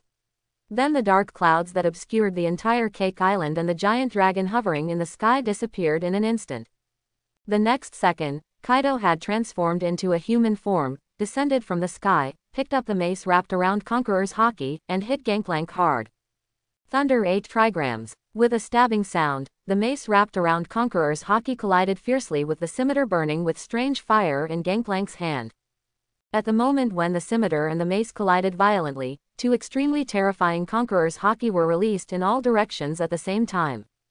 The sky suddenly cracked, and even the entire Cake Island began to tremble slightly at the moment when Gangplank and Kaido Ultimate collided. Many houses that were originally extremely strong actually suffered from cracks due to the fierce collision. When the four emperors meet, it's polite to start a fight. Extreme confrontation. The terrifying Conqueror's Haki made many weak minions on Cake Island collapse to the ground. Only Katakori, Pike, Gragas and other Bilgewater cadres are left, and they can stay aside and watch the battle silently. Gangplank took a few steps back under Kaido's thundering 8 trigrams. Even with the blessing of several pieces of equipment, Gangplank is still weaker than Kaido of the beasts in terms of pure strength. But it doesn't matter. Plank's ability to become the new four emperors has never been based on pure strength. The strange fire continued to climb up along Kaido's mace. Then, just when Kaido's arm was about to be burned, Kaido activated Conqueror's Haki to wrap around him, and he swung the mace violently, forcibly annihilating it. Oh. Is this how you defeated Linlin? Linlin has really become weak. Kaido stared at the scimitar in Gangplank's hand, laughed and said, "Come, join me. I give you permission to be my first officer. Otherwise, just die here. This sea is not something that a guy like you can sail through." Kaido felt that he had seen through Plank's strength, and generously extended an olive branch to Plank. The only thing that responded to him was Gangplank's machete and bullets. How I defeated Big Mom. You'll know if you try it. Gangplank gave Kaido a cold shoulder, then directly faced Kaido. The fighting resumed, and the entire Cake Island continued to tremble in the confrontation between Gangplank and Kaido. The sea turned into waves, and the sky was torn open one after another from time to time. In every confrontation between Gangplank and Kaido, he would retreat slightly due to lack of strength. But after every retreat, Plank always stepped forward again. The roar was endless, the sparks were endless, and in the constant confrontation between Gangplank and Kaido, Perospero led several cadres of the Charlotte family and quietly arrived in front of Katakori, who was watching the battle. He, Katakori, now is the best time for us to take back all nations. While Gangplank and Kaido are fighting, let's go get Mom back. Just cure Mom. The Charlotte family can stand on this sea again. This sea area is called 10,000 Kingdoms, not Bilgewater. Perospero said in a low voice to Katakuri. As the eldest son of the Charlotte family, even if Big Mom is defeated, the Charlotte family has now chosen to surrender. But in Perospero's heart, there is still the ambition to control the entire world, and even reach the top of the 4 emperors. No, I refuse. Katakuri ignored Perospero's encouragement, just stared into Perospero's eyes and said in a deep voice. It never matters what this sea area is called. What's important is that the Charlotte family can continue to exist on this sea.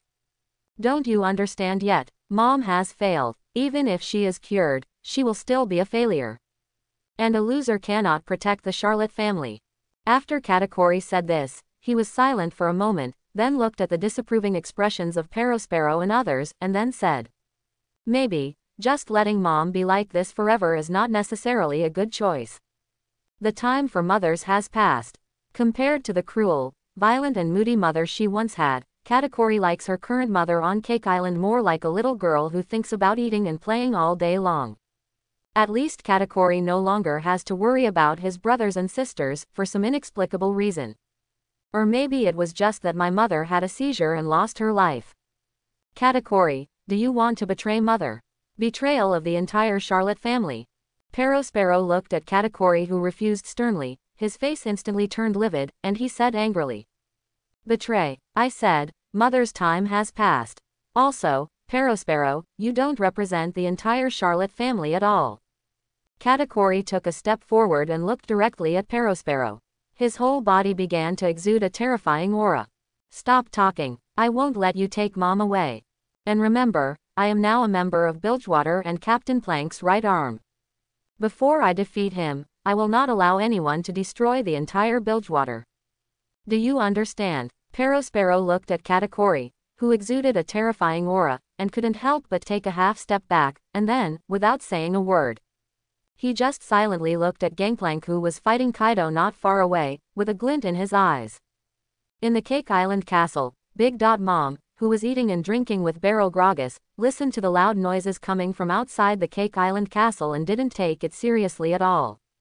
In her world today, nothing is more important than having endless food every day. In order to ensure the normal operation of Bilgewater and countless homies in the future, today's Big Mom is like sugar, with Gragas in the barrel guarding it all year round. The battle on Cake Island lasted for a whole day and night. A large number of buildings on Cake Island were all torn to pieces due to the aftermath of the battle between Gangplank and Kaido. Even the huge Cake Island was shattered into pieces due to an extreme confrontation between Kaido and Gangplank. If Katakuri, Pike and others hadn't already evacuated the crowd, and took action from time to time to resist some of the escaping aftermath, the entire Cake Island will probably be torn apart in the all-out battle between Gangplank and Kaido. The battle is still going on. Perospero and others have been trying to take advantage of the fierce battle between Kaido and Gangplank to sneak attack on Gangplank. Helplessly looking at Gangplank, who was getting more energetic as he fought, and Kaido, who was beginning to become inexplicably weak, they looked at each other. Strange fire wrapped around Kaido's body from time to time, and the jet black bullets shot from time to time could only leave a few minor wounds on Kaido's body. However, the serious injury effects carried by these bullets reduced Kaido's recovery ability by nearly half. In addition, every time he clashes with Gangplank, he will always suffer some damage caused by the rebound of power.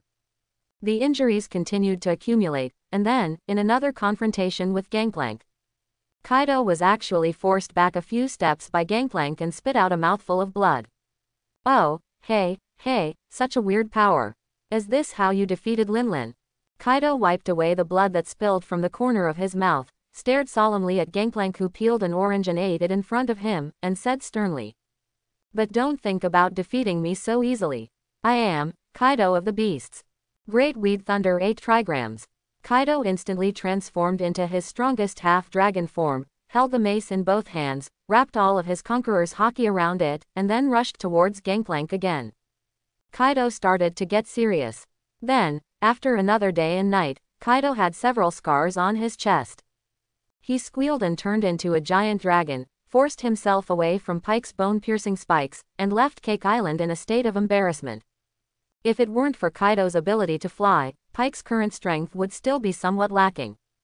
Kaido of the Beasts will probably become a dead fish Kaido directly on Cake Island. Gangplank, who works hard, equipped with the Zealot anti-armor, and can stuff oranges into his mouth from time to time, is worthy of anyone in the pirate world. The two powerful armor-piercing suits made Gangplank the nemesis of the human shields in the pirate world. Kaido escaped from Cake Island in embarrassment. Perospero and others, who originally had some small thoughts, instantly turned into obedient and well-behaved babies under Gangplank. Even many in New World took advantage of Big Mom's defeat, and Gangplank had just reached the top of 4 emperors. The great pirates who planned to annex some territories from all nations and test Gangplank's strength. At the same time, it also ceased its activities and quietly hid itself in the shadow of New World again. New World is the new world of 4 emperors. Gangplank proved his strength as 4 emperors by defeating Big Mom and repelling Kaido. The situation in New World is gradually stabilizing. At this time, the big news that Supernova Vladimir defeated the 7 warlords of the sea Gecko Moria once again detonated the sea. Big news, big news. 4 Emperors Ocean disaster. Gangplank defeated Big Mom, incorporated all nations, and his strength increased greatly. And the 7 warlords of the sea Gecko Moria were directly defeated by Supernova Vladimir. Can the 7 warlords of the sea, who maintain one of the balances of the entire world, still be trustworthy? Unrest, great turmoil, a new era is coming. And the next era is called Plank. Countless news birds spread shocking news wantonly. Many kings and civilians were worried after learning that Gangplank climbed to the top of the 4 emperors and that Gecko Moria was defeated by the rookie pirates. The power of pirates is getting stronger day by day. Can Marine, the 7 warlords of the sea, and the world government really protect their safety? Trash, the West Blue hero who was once able to compete with Kaido of the Beasts was defeated so easily by a rookie pirate. What a complete loser. In the Holy Land of Mariajoy, the blonde 5 elders were extremely angry. 7 warlords of the sea, as a counterweight force specially selected by the world government in order to balance the strength between pirates and marines, has been subject to controversy between the naval headquarters and major franchise countries. And if these 7 warlords of the sea cannot suppress the big pirates at all, but will be easily defeated by the new pirates, so is it necessary for these 7 warlords of the sea to continue to exist? Without the 7 warlords of the sea, what should the world government do to balance the power between the pirates and the naval headquarters? The world government has not developed pacifists yet. And based on the genes of the Shichibukai and the Lunaria clan, the Seraphs are powerful enough to replace the Shichibukai. The blonde 5 elders were extremely angry, but most of the other 5 elders remained calm. That guy Gecko Moria, his own strength has been declining since he became addicted to the zombie army.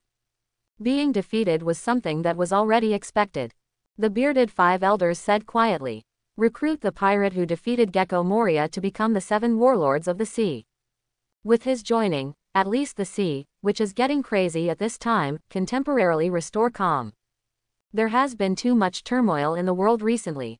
The curly-haired 5 elders sighed and said in a deep voice, "Issuance of call-up orders. If he doesn't want to join, then dispatch the admiral and destroy that guy in the first half of the Grand Line at all costs." The somewhat bald 5 elders said coldly, "New World, no more powerful pirates can appear." After the bald 5 elders finished speaking, the other 5 elders nodded in agreement. Then, looking at Gangplank, who had now basically secured his seat on the throne of the 4 emperors and was famous all over the world, they all frowned. One of the 7 warlords of the sea was defeated, and it was just a small problem. But the rise of each new 4 emperors is likely to shake the entire world. In particular, Gangplank, who has completely incorporated all the forces from all nations, has the potential to impact Raftel. The current pirate world cannot bear the emergence of another era of great pirates. Issuing a reward order first. It's not that easy to successfully reach Raftel. But if he really succeeds in reaching Raftel, then go and report to Lord I Am and ask Lord I Am to extinguish this light. Start a new era. God's order is eternal. The 5 elders' eyes flashed with determination. World government, which has ruled the world for 800 years, has never lacked challengers. But all the challengers, all the lights, in the face of God's power, everything is extremely fragile and can be broken at the touch of a finger. Soon, a warship quickly sailed towards the thriller bark with an order to recruit Vladimir to become the 7 warlords of the sea.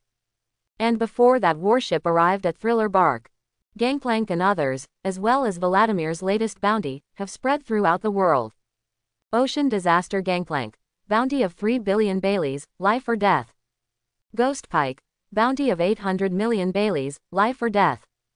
Beryl Gragas, bounty of 800 million Baileys, life or death. Blood Emperor Vladimir, bounty of 430 million Belly, life or death. All the cadres under Gangplank who performed well in the battle on Cake Island received large bounties. And Vladimir relied on the reputation of defeating Gecko Moria, and under the deliberate control of the world government, the bounty has skyrocketed from 110 million to 430 million. Vladimir is willing to agree to become the 7 warlords of the sea, so he can use his high bounty and powerful strength to deter the pirates who are ready to take action. And if he doesn't want to become 7 warlords of the sea, his high bounty and reputation spread throughout the sea will become the best target for the world government to pursue him with all his strength, and to scare the monkeys. The world government doesn't believe that all rookie pirates can escape to the new world like that guy Gangplank, who is being chased by Admiral. And when the latest bounty order from Gangplank and others spread across the sea, the big pirate who was preparing to enter West Blue offered a bounty of 290 million to the Blood Wolf Hog. Looking at Gangplank's bounty worth 3 billion Baileys, I feel like crying. Because not long ago, he got the news. The funeral home is gone. At the same time, the assassination reward order of up to 3 billion Baileys announced by the funeral home also lost all meaning. I came all the way from New World to the first half of the Grand Line just to earn those 3 billion Baileys for my retirement. Now, you tell me, the reward is gone. Play me. Blood Wolf Hog was extremely sad, and just as sad as him were countless killers and pirates who had the same idea as him. Especially those guys who have finally entered West Blue. Brother, the reward is useless. Are we going back to the New World? Bobby Fanku from Fank Killer Brothers asked naively. As the younger brother of the Killer Brothers, although Bobby Fanku has extremely strong physical strength, but he has a weak character and almost never engages in direct combat with the enemy. Return to New World. We went through a lot of hard work to get from New World to West Blue. And now, you want us to return to the New World with nothing. Guy Lee Fanku was extremely irritable and said viciously. No, even if the reward has expired. As the Valoran family that rules the West Blue underground world, they must also have huge wealth. We're going to rob that guy. It's time for those low-level criminals in West Blue to see the powerful power from the New World. Many people in the pirate world are always so ordinary and confident. A large number of killers and pirates who learned that the rewards were invalid chose to give up and return to the New World in despair. But there are also some killers and pirates who are not willing to go all the way in vain, and still want to attract the attention of the Valoran family. The close relationship between the Valoran family, Garen, Vice Admiral and Shadowstream is no secret in the eyes of the big powers. But for those ordinary and confident killers and pirates, it is still top secret. The brothers of Vanker killers begin their attack on Valoran. The big pirate Blood Wolf Hog gave up the adventure and entered West Blue after being depressed for a period of time. He found his new goal in the first half of the Grand Line.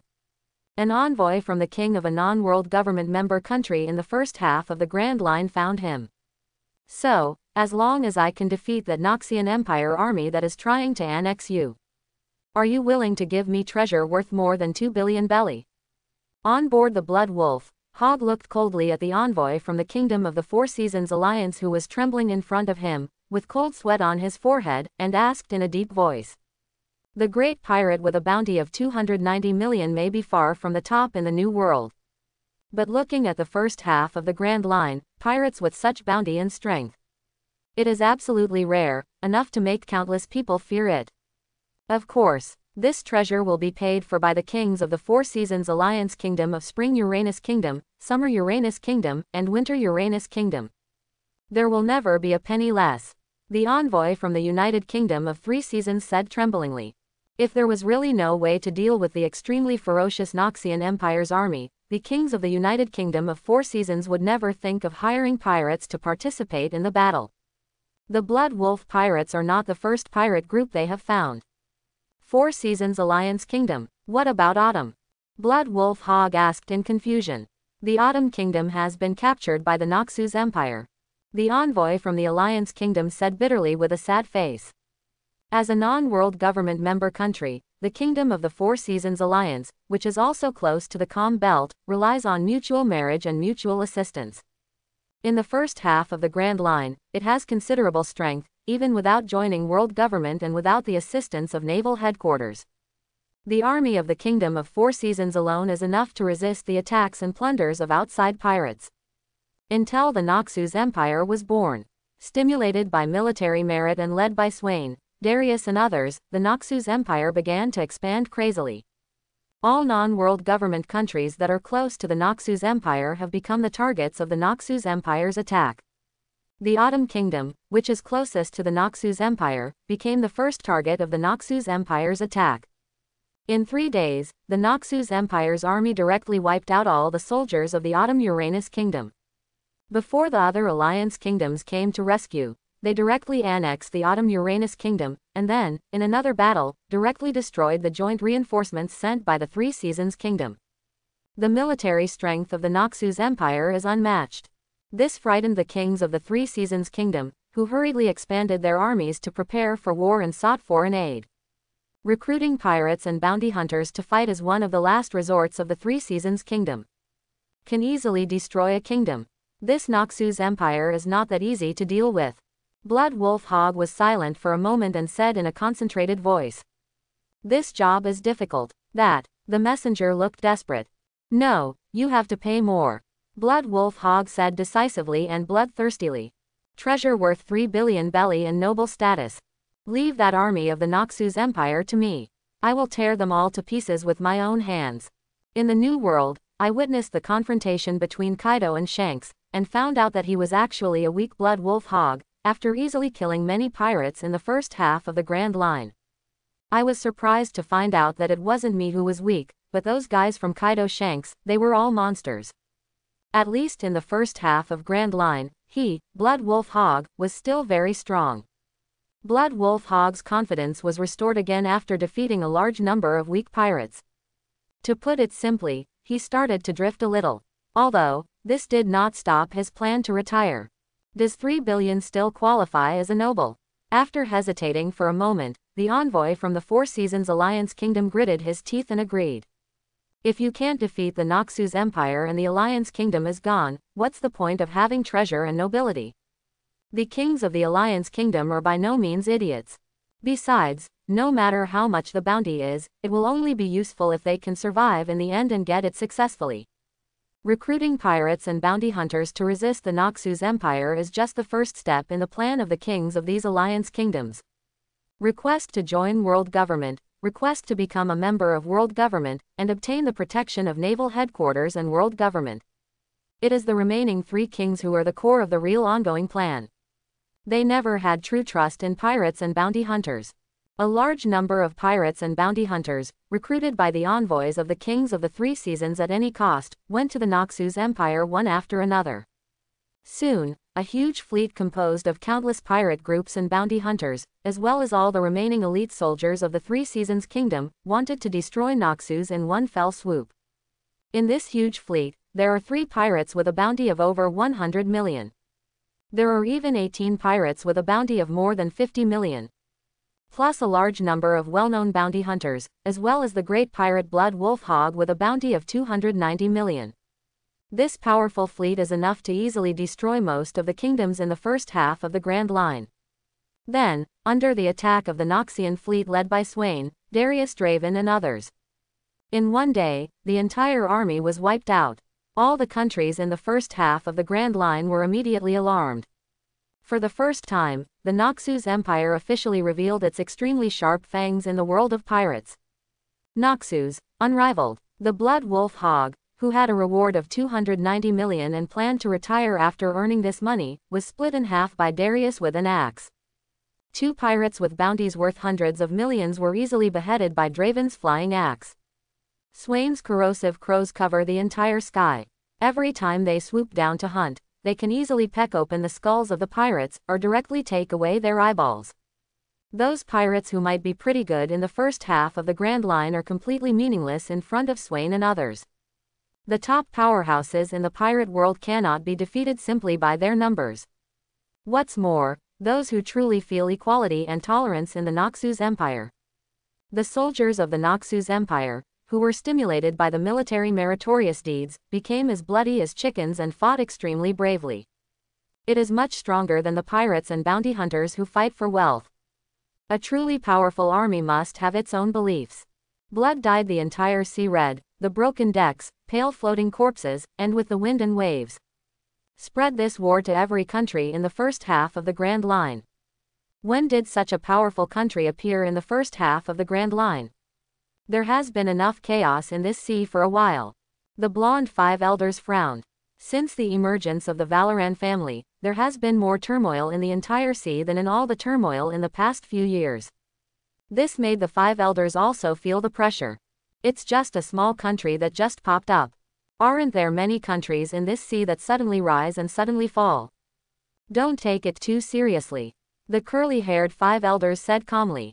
World government has ruled the world for 800 years and witnessed the rise and fall of countless kingdoms and forces in the pirate world. It is as strong as Germa, who conquered the North Blue, but it is as weak as some small island countries with only about 100,000 citizens. Today we rise, tomorrow we die, only world government stands forever. That country seems a little different. Their national policy is too focused on equality and too focused on military merit. This is a provocation to God's order. God is always supreme, and those untouchables are only worthy of being creatures at God's feet. The bearded five elders said solemnly. He didn't care about the great victory of the Naxos Empire. He just killed a bunch of pirates, bounty hunters, and the combined armies of 3 small countries. Not in the eyes of the five elders at all. What he cares about is the foundation of the Naxos Empire. Regardless of race or bloodline, the Naxos Empire tolerates all life. In the Naxos Empire, only ability is the only object worthy of respect. And such a powerful weapon as the military meritorious lord has destined the Naxos Empire to embark on an almost never-ending path of expansion. I don't care about the Naxos Empire's military merit system. In the long history, there have been many countries with such strong military power. But as long as it experiences 1 or 2 major defeats and cannot pay enough military merit rewards, the empire will naturally collapse. But that so-called equality is really too annoying. The somewhat bald five elders said coldly. Then just erase them. It's just a small country. You can find any reason and wipe them out completely, just like you wiped out Ohara. When the bald five elders, who embraced first-generation Kitetsu, heard this, their eyes turned cold and they said with murderous intent. No. Curly hair five elders heard this and shook their heads slightly. If we rashly attack countries that are not members of the world government, it will cause an uproar throughout the world. Today the world government can find any reason to attack a non-world government member country, but tomorrow it may be able to directly intervene in the internal affairs of the world government member country. Before there is a complete showdown and the plan to liquidate the entire world. World government is nominally formed by more than 100 participating countries. An organization established to maintain world peace, the Void Throne will always remain empty, without any ruler. The existence of I Am, the owner of the Void Throne and the person behind the world government, is the top secret in the entire pirate world. However, haven't the envoys of Spring Uranus Country, Summer Uranus Country, and Winter Uranus Country been seeking to become a member of the world government recently?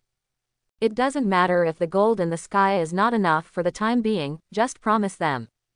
Looking at the depressed expressions of the blonde five elders and the bald five elders, the curly-haired five elders said quietly before they could refute. It is not convenient for us to intervene in battles between countries that are not members of the world government. But if the so-called Naxos Empire dares to invade the countries that join the world government, then let those guys see the power of the world. Quote, God's order is eternal, and God is the whole world. The other five elders nodded one after another, and then began to summon the envoys from the 3 Seasons Kingdom and gave them seats in the world government. But it's too late. After the Naxos Empire destroyed the last elite legion of the 3 Seasons Kingdom in a battle, as well as the coalition of countless pirates and bounty hunters they recruited, the Kingdom of 3 Seasons was already on its way to destruction. It's not all the Naxos Empire's fault. Darius and others only came in time to capture the Summer Uranus Kingdom, which was closest to their army, and the remaining Spring Uranus Kingdom and Winter Uranus Kingdom. After the news of the defeat of the United Army spread, then a large number of pirates and bounty hunters directly invaded the kingdom, plundered the capital, and killed most of the royal family members. Not all pirates and bounty hunters will be willing to accept employment from the Three Seasons Kingdom. In other words, those pirates and hunters who accepted the employment of the Kingdom of Three Seasons may not really be willing to obediently only take the share of the bounty they deserve. Seeing that the situation is not good, turning like the wind and winning smoothly, then the remaining troops of the Three Seasons Kingdom will be considered. Let's see if after plundering the Naxos Empire and collecting the bounty, he also robbed his employer. This is the truly fine style of those pirates and bounty hunters on the sea. It's just that they were unlucky enough to meet Swain and others, leaving them no chance to transfer. As for those pirates and bounty hunters who are more cautious and only plan to take advantage of others, or who have already planned to take advantage of the situation. After learning that the coalition forces of the Three Seasons Kingdom were completely destroyed, he started his carnival directly. In the pirate world, most of the countries that have joined the world government are paradises for pirates and lawless elements. And the kingdoms that once relied on the military strength of the United Kingdom of Four Seasons to barely resist pirate raids. After losing the power to resist the pirates, he ushered in his own end. The Five Elders, who had just issued an order to accept the Three Seasons Kingdom into the world government and suppress the development of the Noxian Empire. After learning the news that the Kingdom of Three Seasons had been destroyed, his face was filled with confusion. The world government has been secretly supporting those pirates and lawless elements who wantonly do whatever they want in countries that are not part of the world government. But now, good guys, those pirates and lawless elements are really good at it and they attack too quickly. Chapter 89. The kingdom is gone, and then give them the status of a world government member country. Then trying to find ways to cause trouble with the Naxos Empire certainly doesn't make much sense. The emergence of the new four emperors and the failure of Gecko Moria have caused the entire sea to begin to become slightly turbulent. If the world government attacks a non-world government country without legitimate reasons, it will still be a powerful country. Then the whole world will surely fall into greater turmoil. Before Lord Im decides to cleanse the entire world, the Five Elders want to maintain the balance of the entire sea. As for the Naxos Empire that suddenly emerged in the first half of the Grand Line, those who thrive due to war will often die due to war. There are only so many non-world government member countries in the first half of the Grand Line. At the same time, the destruction of the Four Seasons Kingdom is enough to become another propaganda point used by the world government to warn those countries that join the world government. Anyway, the worse off those countries that are not members of the world government are, the higher the heavenly gold that the world government member countries will be able to collect. After all, in addition to having to face those vicious pirates, the world government also has to be wary of those ambitious kings. There is nothing we can do to slightly increase the proportion of gold in the sky. The Naxos Empire may make a lot of money by annexing the Kingdom of Four Seasons, but world government will never lose money in these aspects. After the Naxos Empire captured the Shaw Uranus Kingdom, it quickly annexed the Spring Uranus Kingdom and Winter Uranus Kingdom, which were dilapidated due to the ravages of pirates and bounty hunters. The Naxos Empire, which annexed the four kingdoms in one fell swoop, has officially become a powerful nation in the first half of the Grand Line. Although there is still some gap with Alabasta, it is enough to make most of the forces in the pirate world hear the roar of the Naxos Empire. After the Naxos Empire annexed the Kingdom of Four Seasons, it did not continue its conquest. What the Five Elders said is not wrong. There are only so many non-world government member countries in the first half of the Grand Line. And some non-world government member countries are still very far away. The Naxos Empire now does not have the conditions to continue its frenzied conquests. In other words, it is easy to defeat those countries that are not members of the world government. But in order to truly bring those countries that are not part of the world government into the rule of the Naxos Empire, but it is 10,000 times more difficult than defeating the kings and armies of those kingdoms. As for directly attacking those world government member countries, Swain and others have no plans to start a full-scale war with the world government. Naval Headquarters Marineford and World Government Holy Land Mariajoy are both in the first half of the Grand Line. The Naxos Empire began to develop with peace of mind, and did not even donate the treasures obtained by conquering the Autumn Uranus Kingdom and Shah Uranus Kingdom to Duke. Instead, they kept it and used these treasures to digest the Kingdom of Four Seasons bit by bit. The development and growth of any force cannot be separated from the support of money. Especially the Spring Uranus Kingdom and the Winter Uranus Kingdom, which had just been plundered by pirates and criminals, needed a lot of financial support. The Naxos Empire is extremely poor now. Vladimir, who had just left the Thriller bark, started to go to the Beehive Island in the New World, preparing to take out Captain John's big treasure. The location of the great treasure pointed to by Captain John's armband as one of the Rock's pirates' former bases, Beehive Island. Now, Captain John's big treasure is Duke and his heroes, and the hope of the whole village. There is no way, they are all short of money. Then, Vladimir encountered an envoy sent by the world government on the road. Conscript me as the 7 warlords of the sea, with the power of lawful plunder. But we need to assist the world government and marine to attack the remaining pirates. At the same time, must we respond to the forced recruitment of the world government? Quote, such conditions, it seems I have absolutely no reason to refuse. Vladimir gracefully accepted the recruitment order from the world government envoy. The rights of the 7 warlords of the sea have never been limited to legal plunder. In other words, each of the 7 warlords of the sea, and their estates. In the overall environment of the world government member countries, they have great privileges. This is very important for the Vladimir Labor Dispatch Company that Vladimir plans to jointly establish with Gecko Moria. After all, what kind of workers can be better than those who have experienced Vladimir's flesh and blood transformation?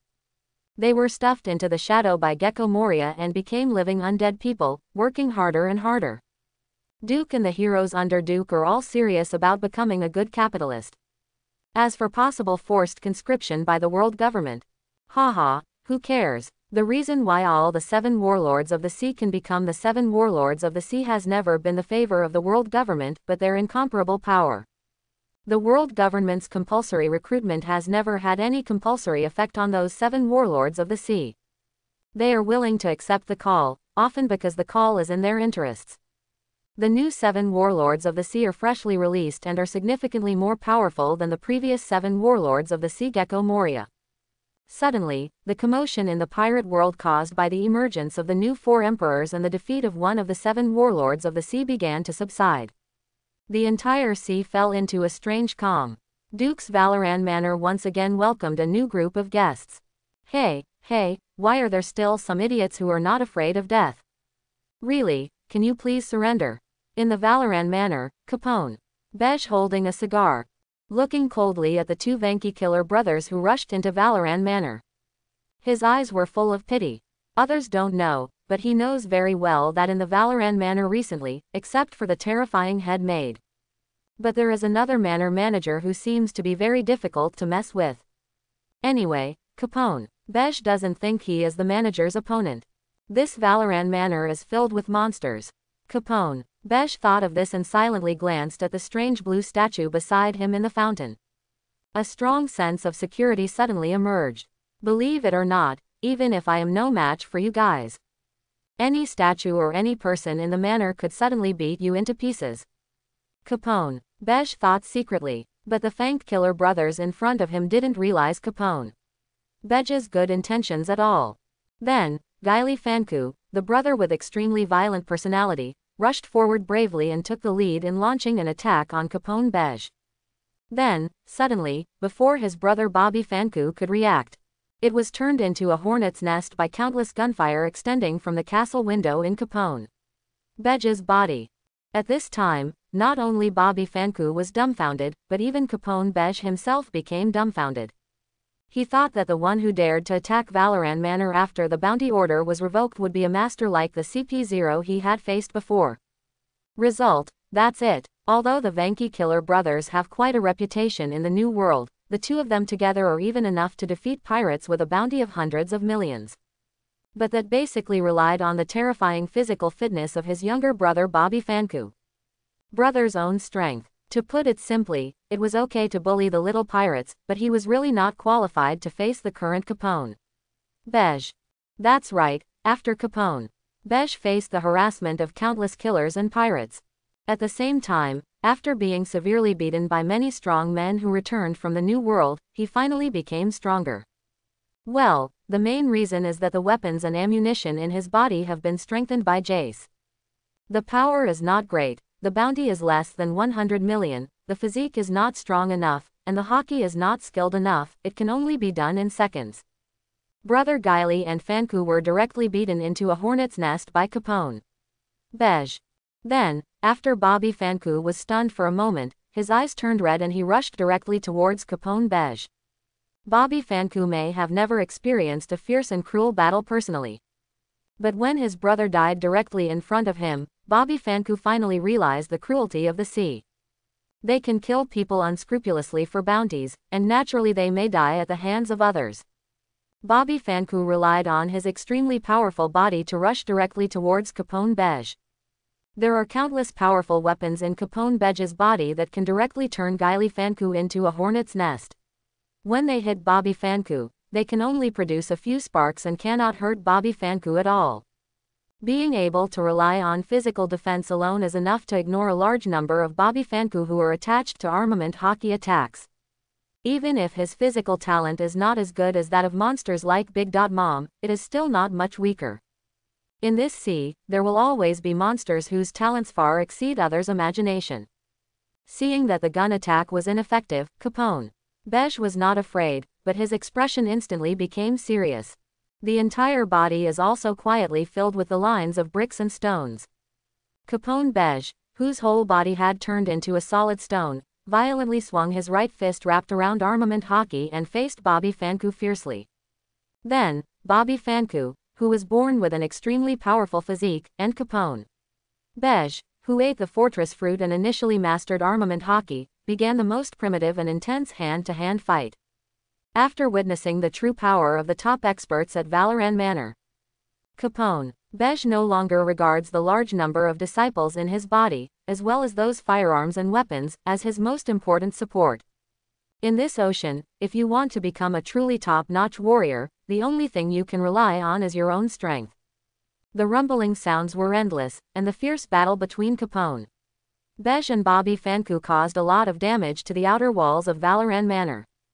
Then, after a crazy fight that lasted for half an hour, Bobby Fanku, who was extremely inexperienced in fighting, was finally hit in the head by Capone Beige for the 13th time and fell unconscious to the ground. The Capone Beige of today is no longer the Capone Beige of the past. Although, compared with the heroes under Duke, they are still far behind. The Vanki killer brothers were directly eliminated by Capone Beige. After that, Duke did not let Bobby Fanku become the chosen worker. Instead, it was quietly sent directly to North Blue. Gangplank became the 4 emperors, Vladimir became the 7 warlords of the sea. And heroes such as Fiona, the peerless swordsman, and alchemist Singe, whom Duke recruited not long ago, have also quietly begun their own journeys. Alchemist Singed has crossed the Calm Belt and entered the North Blue, guarded by Janna. He will create a new zone in North Blue. And a killer with a strong innate physique like Bobby Fanku is undoubtedly the best experimental subject, the alchemist Singe. The Glimmer Potion is not perfect yet. Singe founded the Zon Group in North Blue, and while he began to conduct research on his own low-light technology, he quietly sold some of the alchemy technology to the outside world. Germa 66 can rely on clone soldiers to roam the North Blue and become a well-known warmonger. Zon Group directly sells some shimmering potions or alchemy technology, allowing kings or nobles to easily transform all of their subordinates into powerful alchemy soldiers. Isn't this much easier and more convenient than hiring the army of the Kingdom of Germa 66 at a high price? No matter how powerful others are, how safe is it if you have the power you directly control? Of course, as the creator of Glimmer Potion and alchemy technology, it is very reasonable to leave some small backdoors or countermeasures, right? Zon Group, in the darkness of North Blue, began to grow and expand crazily. One day, when the Zuin Group officially bathes in the sun, the power of the Zon Group will shake the entire world. Alchemist Singe developed secretly in North Blue, while the swift swordsman Yasuo, the peerless swordswoman Fiona, and most importantly, the second person under Duke's command transcends mortal existence and possesses SS potential, Son of the Stars, Soraka, also begins his own journey. Yasuo, the swift swordsman, was sent to the East Blue by Duke. His mission is simple, that is to create the strongest and largest kendo gym in East Blue. All heroes and forces cannot be allowed to originate from West Blue, otherwise sooner or later they will attract the attention of the world government and even the entire world. Duke will quietly send his heroes to various sea areas. Compared with endless killing, becoming a teacher and spreading the wind sword skills to the entire world is more in line with Yasuo's expectations at this time. The wind has its way back, and Yasuo is tired of killing. The disciples trained by Yasuo will also become Duke in the future, an extremely powerful force that secretly controls the entire East Blue. In the world of pirates, if you want to make money safely, force and power are absolutely indispensable. Yasuo opened his own kendo gym in East Blue, and Fiona, the peerless swordswoman, went directly to the Grand Line quietly. Then, he began his path to glory by constantly challenging the swordsman masters on the sea. Of course, it is quite reasonable for those swordsmen or dojo masters to pay a large sum of money to redeem their beloved swords after they fail. To be famous, you also need to make money. Fiona, the peerless swordswoman, wants to know if there is anyone in this world who can surpass her in swordsmanship. Mihawk has been the world's greatest swordsman for too long. Yasuo and Fiona both started their own journeys, while Soraka, the Son of the Stars, quietly headed to South Blue under the guidance of Duke. Bounty hunter Sarah was also in South Blue at this time, and the bounty hunter guild she founded had also made quite a name for itself in South Blue. But Soraka went to South Blue not to aid bounty hunters, but to travel to the kingdom of Saint Doria and, at the same time, practice her own path to redemption.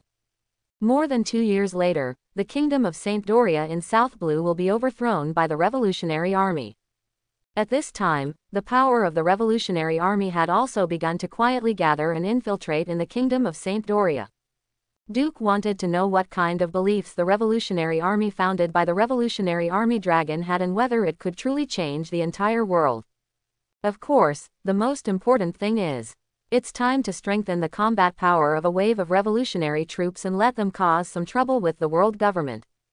Lest the world government spend all day thinking about taking action against the Valoran family or the Four Emperors, Gangplank, Shadow Stream, and a series of forces that will appear in the Four Seas or Grand Line in the future. Those are all under Duke's command. If you have the leisure, wouldn't it be nice to find your real enemy and fight to the death with the Revolutionary Army?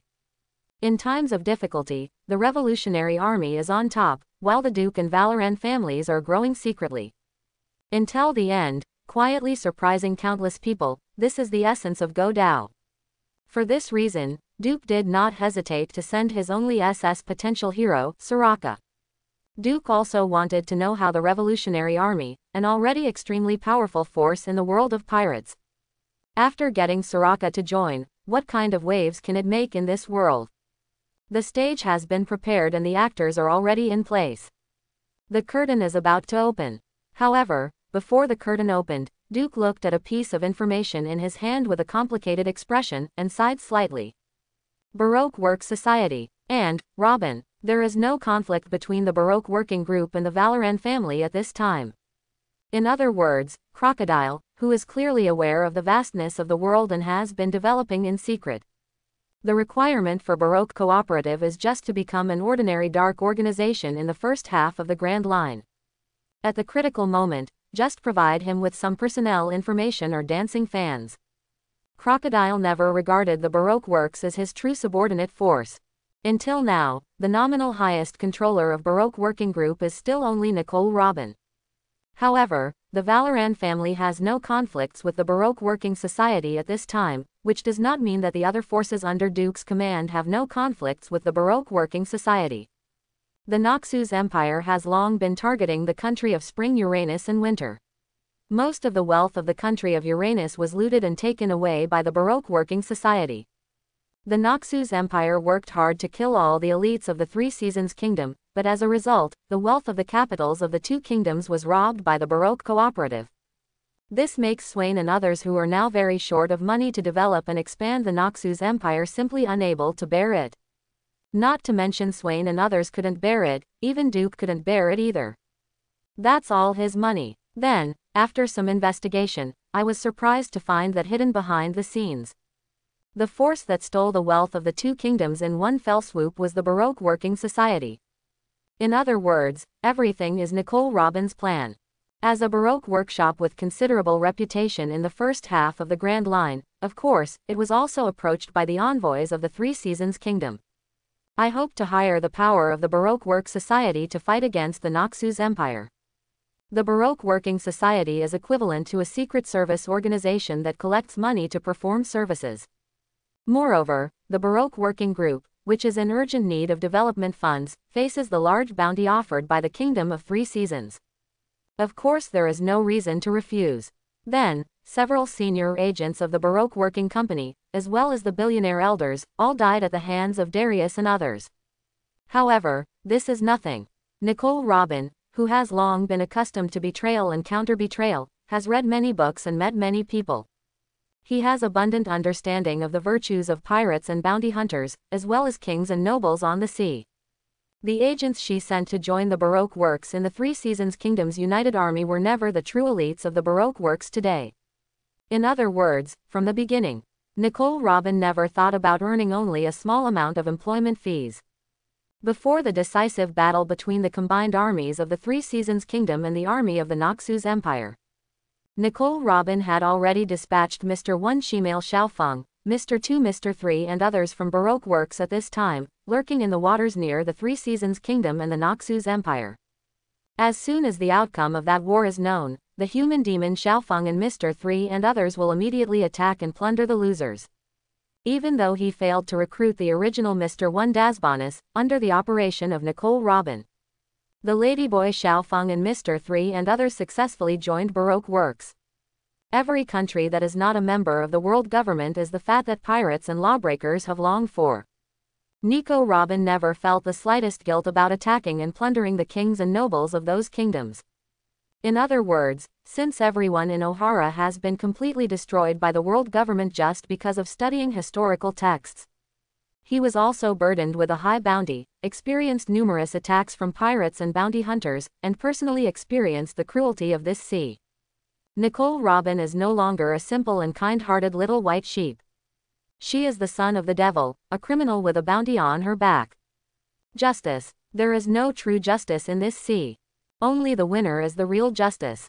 Therefore, after receiving the news that the united army was completely annihilated, the Shimail Xiaofeng, Gal Dino and others, under the command of Nicole Robin, decisively divided their forces into two groups, together with many pirates and bounty hunters who also had premeditated plans. Easily defeated part of the kingdom's defenders who had lost all morale due to the defeat of the allied forces, sacked and destroyed the Spring Uranus Kingdom and the Winter Uranus Kingdom.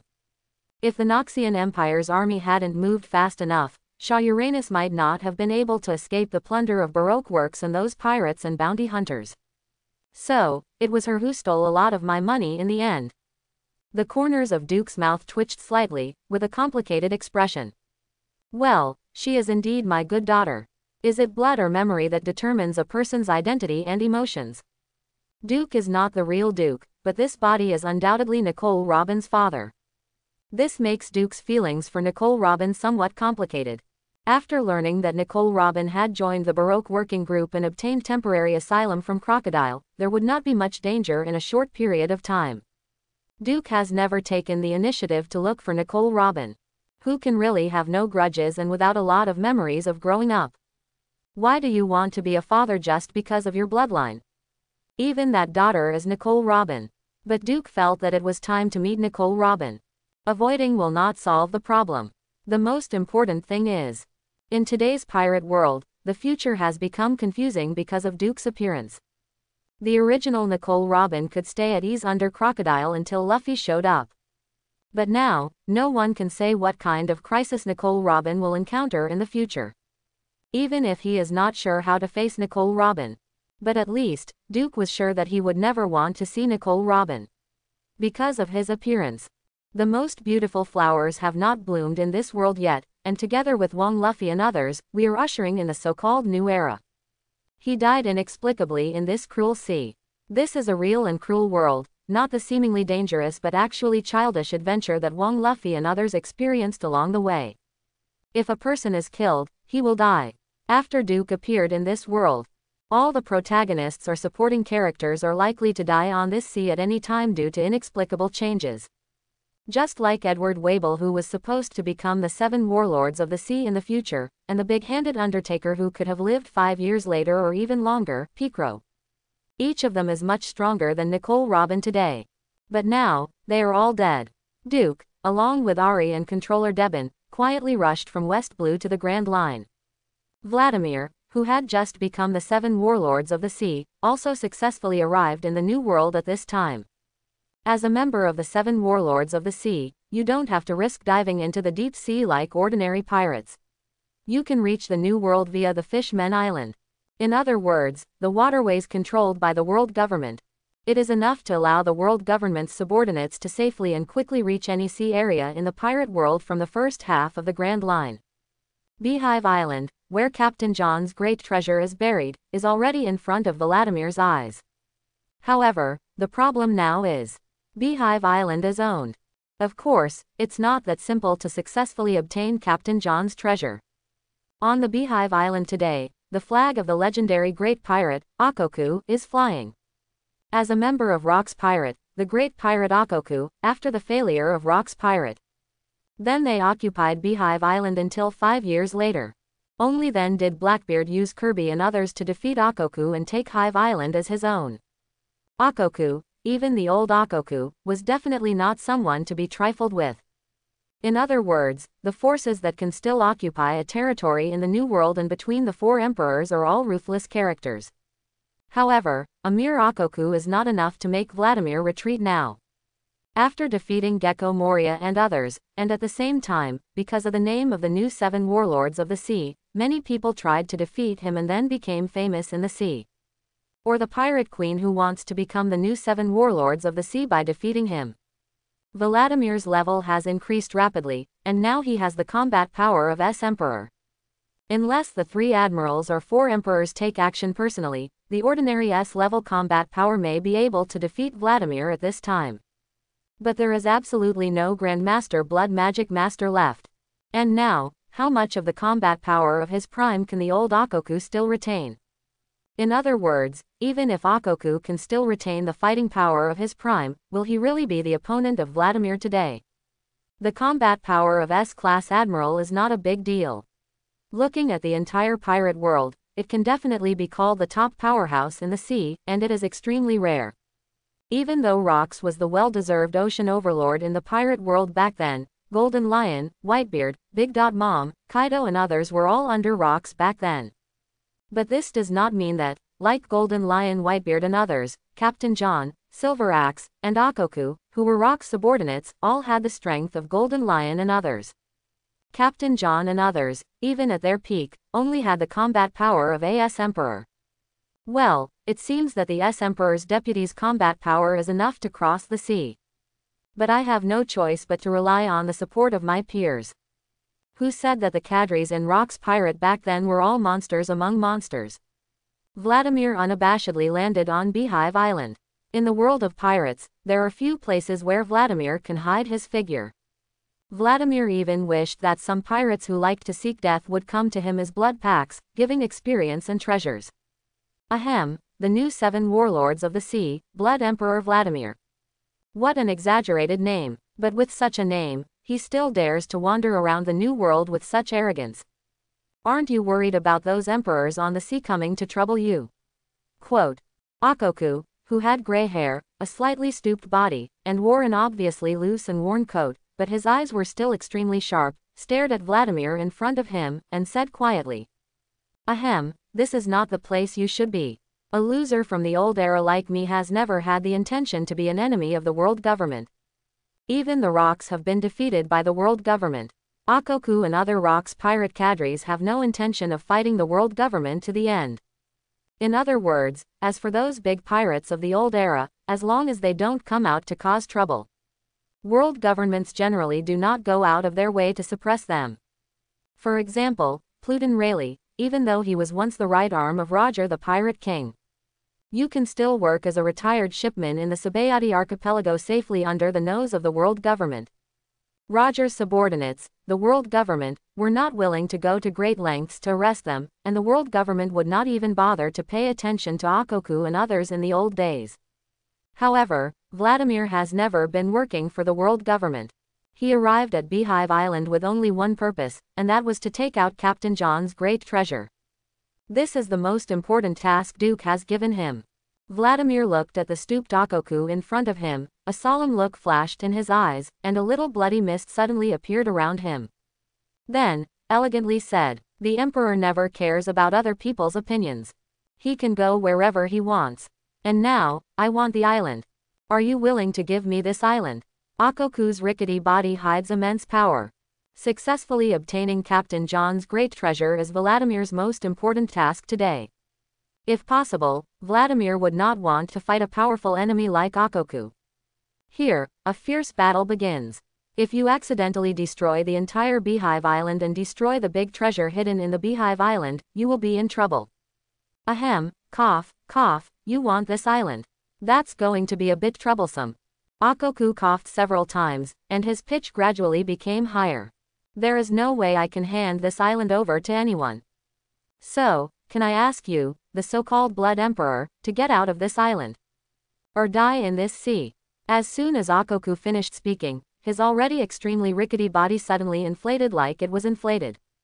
The solid muscles held Akoku's originally loose and shabby coat straight, and his extremely sharp eyes, as well as the terrifying aura that continued to emanate outwards. It heralds the return of the once legendary pirate, Akoku. Akoku is not demon fruit power. But Akoku, who was born in the land of flowers, except for the pure conqueror's haki. The secret boxing skills of the flower country are the key to Akoku being able to still have a place in the new world to this day. Rao G's combat protection boxing can temporarily bring him back to the top. Akoku's secret boxing skills inherited from the land of flowers can also do the same. Akoku has been occupying Beehive Island just to find Captain John's great treasure. He has been looking for this big treasure for decades. No matter what, Akoku cannot hand over Beehive Island to others in vain. Not to mention just one of the 7 warlords of the sea, even the real 4 emperors came to ask for Hive Island from him. I also have to fight him. This is the last dignity of Akoku, the legendary great pirate. It seems that our negotiations have broken down. Well, I'm so sorry. Today on this sea, another legend is about to come to an end. Vladimir said apologetically, and then, endless blood began to spread outward from behind him, infecting the entire sky and sea. Like a dark cloud, boundless blood, mixed with the sweet and sticky smell of blood, pressed heavily on Akoku. The war has begun. On Honeycomb Island, bright red blood is constantly flowing out from the eyes of the huge skull. The sky was blood red, and the sea area around Beehive Island was gradually dyed with blood. Blood, boundless blood, enveloped the entire Beehive Island. Doflamingo can trap the entire Dressrosa with string fruit, and Vladimir can also cover the entire Beehive Island with endless blood. And in the sea of blood, the coat has been corroded by Vladimir's blood and is worn out. But Akoku, whose body was still extremely strong and firmly covered by the pure armament haki, still did not give up resistance. The fists wrapped around the terrifying armament haki, with the blessing of the secret boxing skills of the flower country, continuously blasted big holes into the sea of blood, one after another. Let the poor sunshine continue to shine on the Beehive Island for a short time before those big holes recover. Vladimir's body has been shattered dozens of times by Akoku, but as a master of blood magic who has inherited the forbidden knowledge of dark descendants, Vladimir has long since broken away from the limitations of pure flesh and blood. In other words, Vladimir's body is no longer the simple flesh and blood body it once was. Before his soul or his blood is completely annihilated, Vladimir, who has peered into the boundary between humans and gods, will never usher in true death. He is a taboo in history, a devil in the darkness, an emperor of blood, and the most difficult person to kill completely in this sea today. Jana and Shingma are not human beings. If you can't kill Vladimir, the only thing you can do to meet Akoku is failure. Fighting for consumption, Vladimir has never been afraid of anyone. The battle lasted for 3 days and 3 nights, and then, the huge skull on Beehive Island was knocked off half of its head by Akoku's final blow. Exhausted, Akoku finally collapsed in a sea of blood. Then, endless blood completely submerged Akoku's body. After Akoku fell, Beehive Island, which had not seen sunlight for several days, finally ushered in the light. The next day, the news that the Blood Emperor Vladimir of the 7 Warlords of the Sea defeated Akoku, the legendary pirate with a bounty of 850 million belly, instantly shocked the whole world. Big news, the legend has come to an end. The Blood Emperor Vladimir of the 7 Warlords of the Sea defeated the legendary pirate Akoku. Who will be the next legend to be defeated? Big news, the legendary pirate Akoku, once as famous as Whitebeard Golden Lion and others, defeated by the Blood Emperor of the 7 Warlords of the Sea, as an important part of maintaining world order. 7 Warlords of the Sea is still trustworthy. Quote, big news, there are countless legendary experiences about Akoku. After erasing the information about rocks, newspapers mixed with propaganda for Vladimir spread all over the world in a short period of time. Big news Morgans, lest the world not be in chaos. At this time, the world government also needs such news to enhance the authority of 7 Warlords of the Sea, as well as maintaining the order on this sea, which was slightly shaken by the appearance of Plank and others. The 7 Warlords of the Sea, in the eyes of almost everyone in the pirate world, are members of the world government. Except for the 7 Warlords of the Sea himself. Doflamingo looked at the newsprint in his hand, his face serious, and then he laughed crazily and said, "Ha! Has another legend from the old era come to an end? Who will end next? A new era is coming. Duke, Zed, Gangplank, and Vladimir, this sea is really magnificent." As a former Celestial Dragons player, Doflamingo knows all too well how scary the remnants of rocks like Akoku can be. They are remnants of the old era, but they once and undoubtedly dominated their era. Doflamingo is looking forward to the arrival of a new era, while the rest of the 7 Warlords of the Sea don't have much time and energy to pay attention to the end of Akoku. Hancock is busy hunting pirates and developing 9 Snake Island. Tyrant Bear is busy communicating with Vegapunk, and is being transformed bit by Vegapunk at the same time. The emergence of Plank and the failure of Gecko Moria have accelerated the plans of the world government pacifists. Mihawk looked at the piece of information in his hand about a new swordsman who had challenged countless swordsmen without ever losing. Fiona, the peerless swordswoman, attracted the attention of Mihawk after defeating a large number of swordsmen in the first half of the Grand Line. He has been the world's greatest swordsman for too long. Ever since the red-haired man broke his arm, he could no longer find an opponent in terms of swordsmanship. The progress of swordsmanship is inseparable from fighting with powerful opponents. To put it simply, after being too strong, Mihawk basically does not gain experience when fighting monsters, which is very annoying. Mihawk doesn't just want to be the world's greatest swordsman. If possible, he wants to be the real #1 in the world. Crocodile is busy continuing to develop Baroque works and finding ways to disrupt Alabasta. Compared with Pluton, he was just a remnant of the old era and was not taken seriously by him at all. Nicole Robin directly snatched the treasures of the 2 kingdoms for him, which made the development funds of Baroque works begin to become abundant. At the same time, Crocodile's Utopia plan began to advance smoothly. Whether it's buying dancing fans, or recruiting a large number of agents to bribe Alabasta's traders, it all requires a lot of money. As for the remaining Jinbei, his head is even bigger at this time. He is in trouble now and has no interest in paying attention to the end of a remnant of the old era.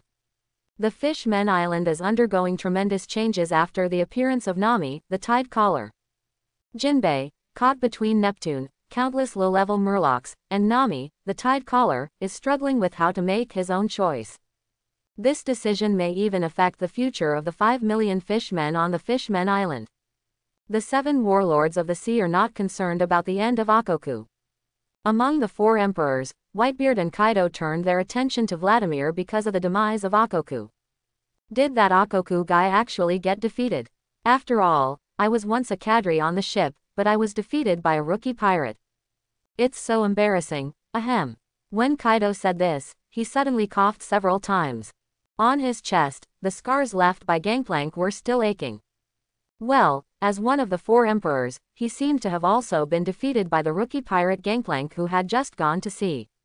This is a bit embarrassing. 2 pieces of armor-piercing armor plus a true damage flame knife, Gangplank's scimitar, is a special attack against flesh. Kaido looked at the scar on his chest, coughed several times, and gave up the idea of trouble with Vladimir. The injury has not healed yet, so it is more important to recover well at home.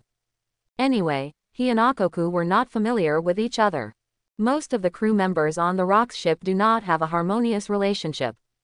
It was a powerful pirate group that was united purely because of the violence of Rock's ultimate. Kaido doesn't want to cause trouble with Vladimir because of Akoku's demise. Whitebeard, on the other hand, looked sad after watching the news of Akoku's demise. Momo Moby clenched the sword in his hand and drove the Moby Dick straight to Beehive Island. Whitebeard and Akoku, who were both officers on the Rock's pirate back then, had a relationship. Akoku has been able to securely occupy Beehive Island. In addition to his own powerful strength, the special experience of Akoku being on the same boat as Big Mom, Kaido and Whitebeard also adds a lot of points. Whitebeard rushed straight to the Beehive Island, wanting to see Vladimir's power. At this time, Vladimir, who did not know that Whitebeard had come to visit him. Following the guidance of the armband in his hand, he finally found himself on an extremely steep coastal cliff. In the sea, a cave that had been sealed for a long time was dug and Captain John's great treasure was found. Treasure worth 32.3 billion, well, that guy Captain John has accumulated quite a fortune. But are the 3 devil fruits the most valuable? In the first half of the Grand Line, on a merchant ship specially modified by Jester, Duke said secretly with a smile on his face.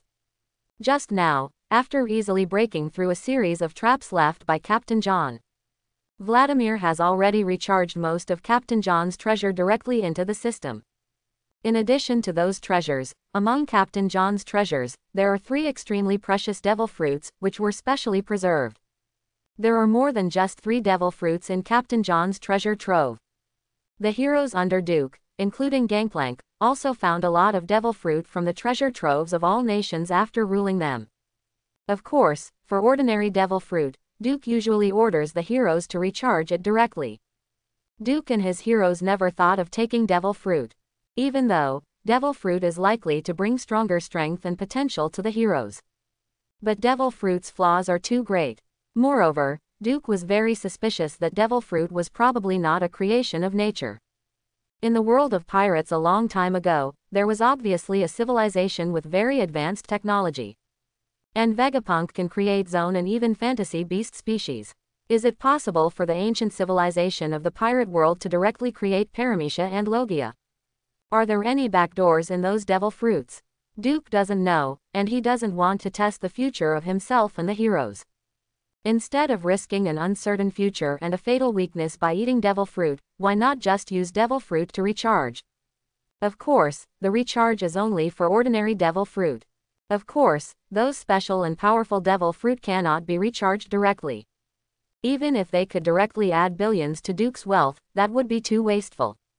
In the world of pirates, in addition to technology being the primary productive force, devil fruit can also be the primary productive force. The 3 special devil fruits are Logia, Paramecia, and Paramecia. The earth fruit can control soil, and after awakening, it can even change the terrain forever. The raw fruit of Paramecia is the superior fruit of ripe fruit, which can freely absorb and control the vitality of all things in the world.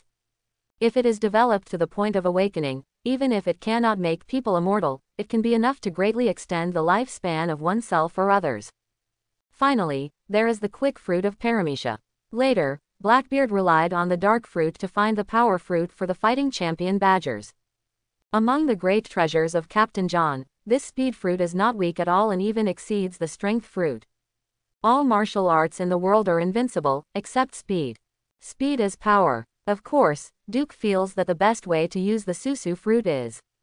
It is still suitable for matching with a variety of powerful weapons. For example, an extremely sharp stabbing sword coated with blood-sealing poison, or a scimitar. The strong men in the pirate world have superhuman physiques.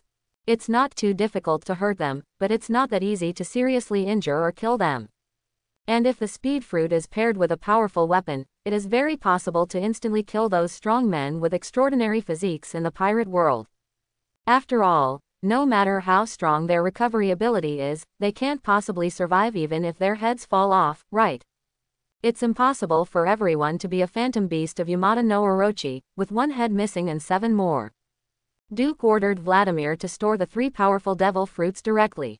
Then, looking at the wealth value of more than 30 billion on his system panel, Duke Malu took a shower and changed clothes, washed his hands carefully. By the way, I gave the legendary pirate Akoku a stick of incense and pressed the lottery button. System, give me an SS level lottery first. It's time for a legendary prize. I exchanged legend for legend, and there was nothing wrong with it. Then, Duke looked at the system's reward information and burst into laughter. After consuming 20 billion wealth values, host's remaining wealth value is 12.3 billion. Congratulations to host for winning the SS level prize and equipping the Guardian Angel. Guardian Angel.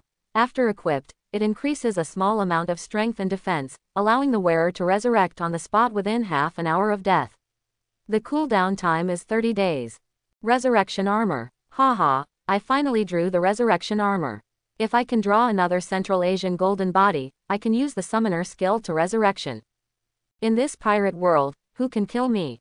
Duke was extremely excited, although he failed to draw a powerful hero in the SS level lottery this time.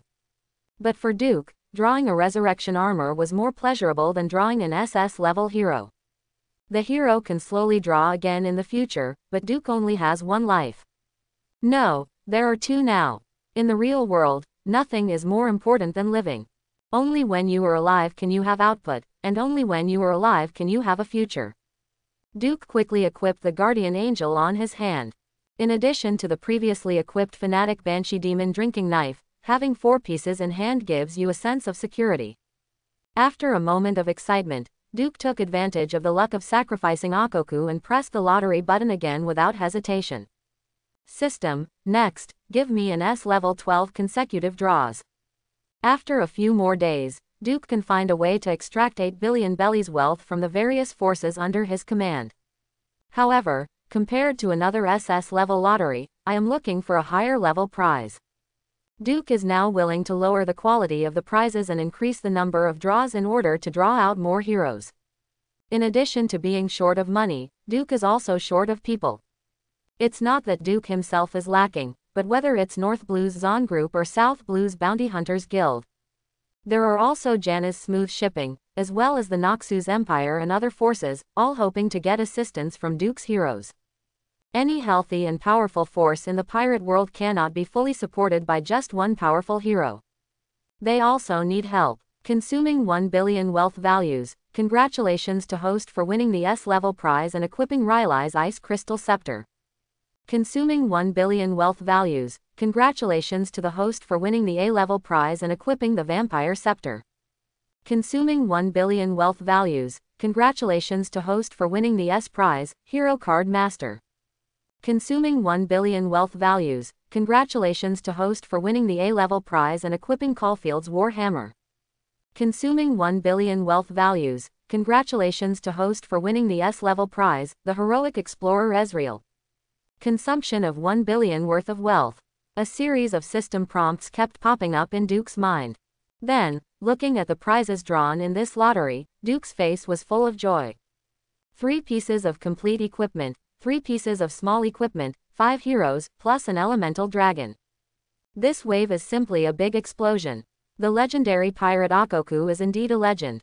Among the 3 pieces of ready-made equipment, the Devil's Embrace and the Ice Crystal Scepter were directly equipped by Duke on Vladimir's body. As the hero who worked so hard to find Captain John's great treasure, Vladimir certainly deserves a round of reinforcements. As for the remaining suit, Lanchi, Duke, after hesitating for a moment, equipped it on Bounty Hunter Sarah. Bounty Hunter Sarah only has S potential, and the growing Bounty Hunter Guild will undoubtedly bring a lot of trouble to Sarah. Bounty Hunter Sarah needs a proper boost. After all, Sarah, the bounty hunter with long wavy hair, combines all 3 elements at the same time. Duke didn't want any accidents to happen to her on the sea. The 3 pieces of ready-made equipment have been distributed, and among the 3 pieces of small equipment drawn, the vampire scepter and Caulfield's war hammer. Just enough to combine with Tiamat on Fiona, the peerless swordsman, to form the greedy Hydra. Nothing else, Sword Lady and Hydra, there's nothing wrong with that. As for the last remaining piece of equipment, the Mercury sash, Duke naturally did his part. What does 4 pieces of clothing count? If possible, Duke would like to equip himself with 6 pieces of defensive equipment. After the equipment was distributed, Duke began to summon the 5 heroes he had just drawn. The glimmer of light condensed, and 5 strange figures suddenly appeared in front of Duke's eyes in the void. Lady Luck is smiling on you. Card Master Drizzt took off his hat, bent slightly, and said respectfully to Duke. As Valoran's world-renowned master of fraud, Drizzt relied on the specially made magic cards in his hand and the magical teleportation magic to escape the pursuit of countless forces. He is a man favored by luck. For a guy like Card Master Drizzt, after Duke thought for a moment, he was ready to send him to a downwind sea. A large number of ships customized by Janna are about to be completed. In addition, there are countless pirate ships that Janna has confiscated. Ships that sail with the wind will follow the breeze and break all the waves. Successfully deliver products from various chambers of commerce or islands in the pirate world to every corner of the world. Janna needs help, and those transport fleets also need strong guards. The Card Master Drizzt, who can reach any place that has been explored and marked by Duke and his heroes at any time. He will become the most effective messenger under Janna. Luck and wind will grant Drizzy's favor. I'm always ready for a new adventure. After the little yellow-haired Ezreal appeared, his eyes lit up and he looked at Duke with great excitement. As Ezreal, who is naturally adventurous, exploring a new world. It was undoubtedly a huge adventure for him. The most suitable identity for the adventurous Ezreal in the world of pirates is of course a bounty hunter. It just so happens that Serra's Bounty Hunter Guild is also in urgent need of masters who can put themselves on the stage. Ezreal, who has S-level potential, and Serra, who has S potential, can truly expand the power of the Bounty Hunter Guild to the entire world. Ezreal and Card Master have gone their separate ways, and the remaining 3 heroes. The S-potential Zon Fury Beast Warwick was naturally sent to North Blue and became a member of the Zon group. Singed needs the power of Zon's Fury. In the North Blue, there are always some forces that not only want Singed's alchemy potion, but also want to directly annex the entire Zon. And Warwick, the raging beast of Zon, will let those forces understand what the real Zon is. If you run wild in Zuin, your whole family will easily be wiped out. Warwick is going to North Blue, and the Yordle Tide Sealing Fitz, who has S+ potential, is sent directly to the Fishmen Island by Duke. Nami, the Titicaller, is about to rule the entire the Fishmen Island, and she needs Fitz's power. The Yordles are one of the most powerful and ancient races in the world of Valoran. Each Yordle has a long lifespan and great potential. Although limited by their nature, they may not be able to fully grasp all their potential, but even if they only exert part of it, it is also enough for those Yodels to stand at the top of countless humans in the world of Valoran and become heroes and legends. After Fizz, the tidal sea spirit, jumped twice weirdly in front of Duke, he took the pointer of the Fishmen Island and jumped into the sea with a plop. As an amphibious Yordle, the sea is just his playground. As for the last remaining hero, Duke temporarily placed him beside him after hesitating for a moment. It was a magical cat with dazzling light all over its body. The magical cat Yumi has S-level potential, even though it looks like a harmless kitten, when it gets really angry. Countless magic missiles and arcane blasts will let its enemies know what the cat's wrath is. The heroes have already made arrangements, and for the first elemental dragon they drew, the ocean dragon. Duke also carefully observed the surroundings and found no news birds or other humans. Summoned it directly. A huge shadow covered the special merchant ship Duke was riding on, and its huge wings even blocked the sky. Coupled with a strong body and ferocious fangs, even the ocean dragon is constantly exuding a terrifying aura the moment it appears in the pirate world. Dragons are born with dragon power. When the ocean Yulong appeared, the wind and waves that had been undulating in this sea area also inexplicably stopped for an instant. Instead, there was a soft breath full of vitality. The ocean dragon controls the power of the ocean and life. Ocean Yulong. Grade 1. Strength, B+. Physique, B+. Agility, B. Spirit, B. Possess abilities.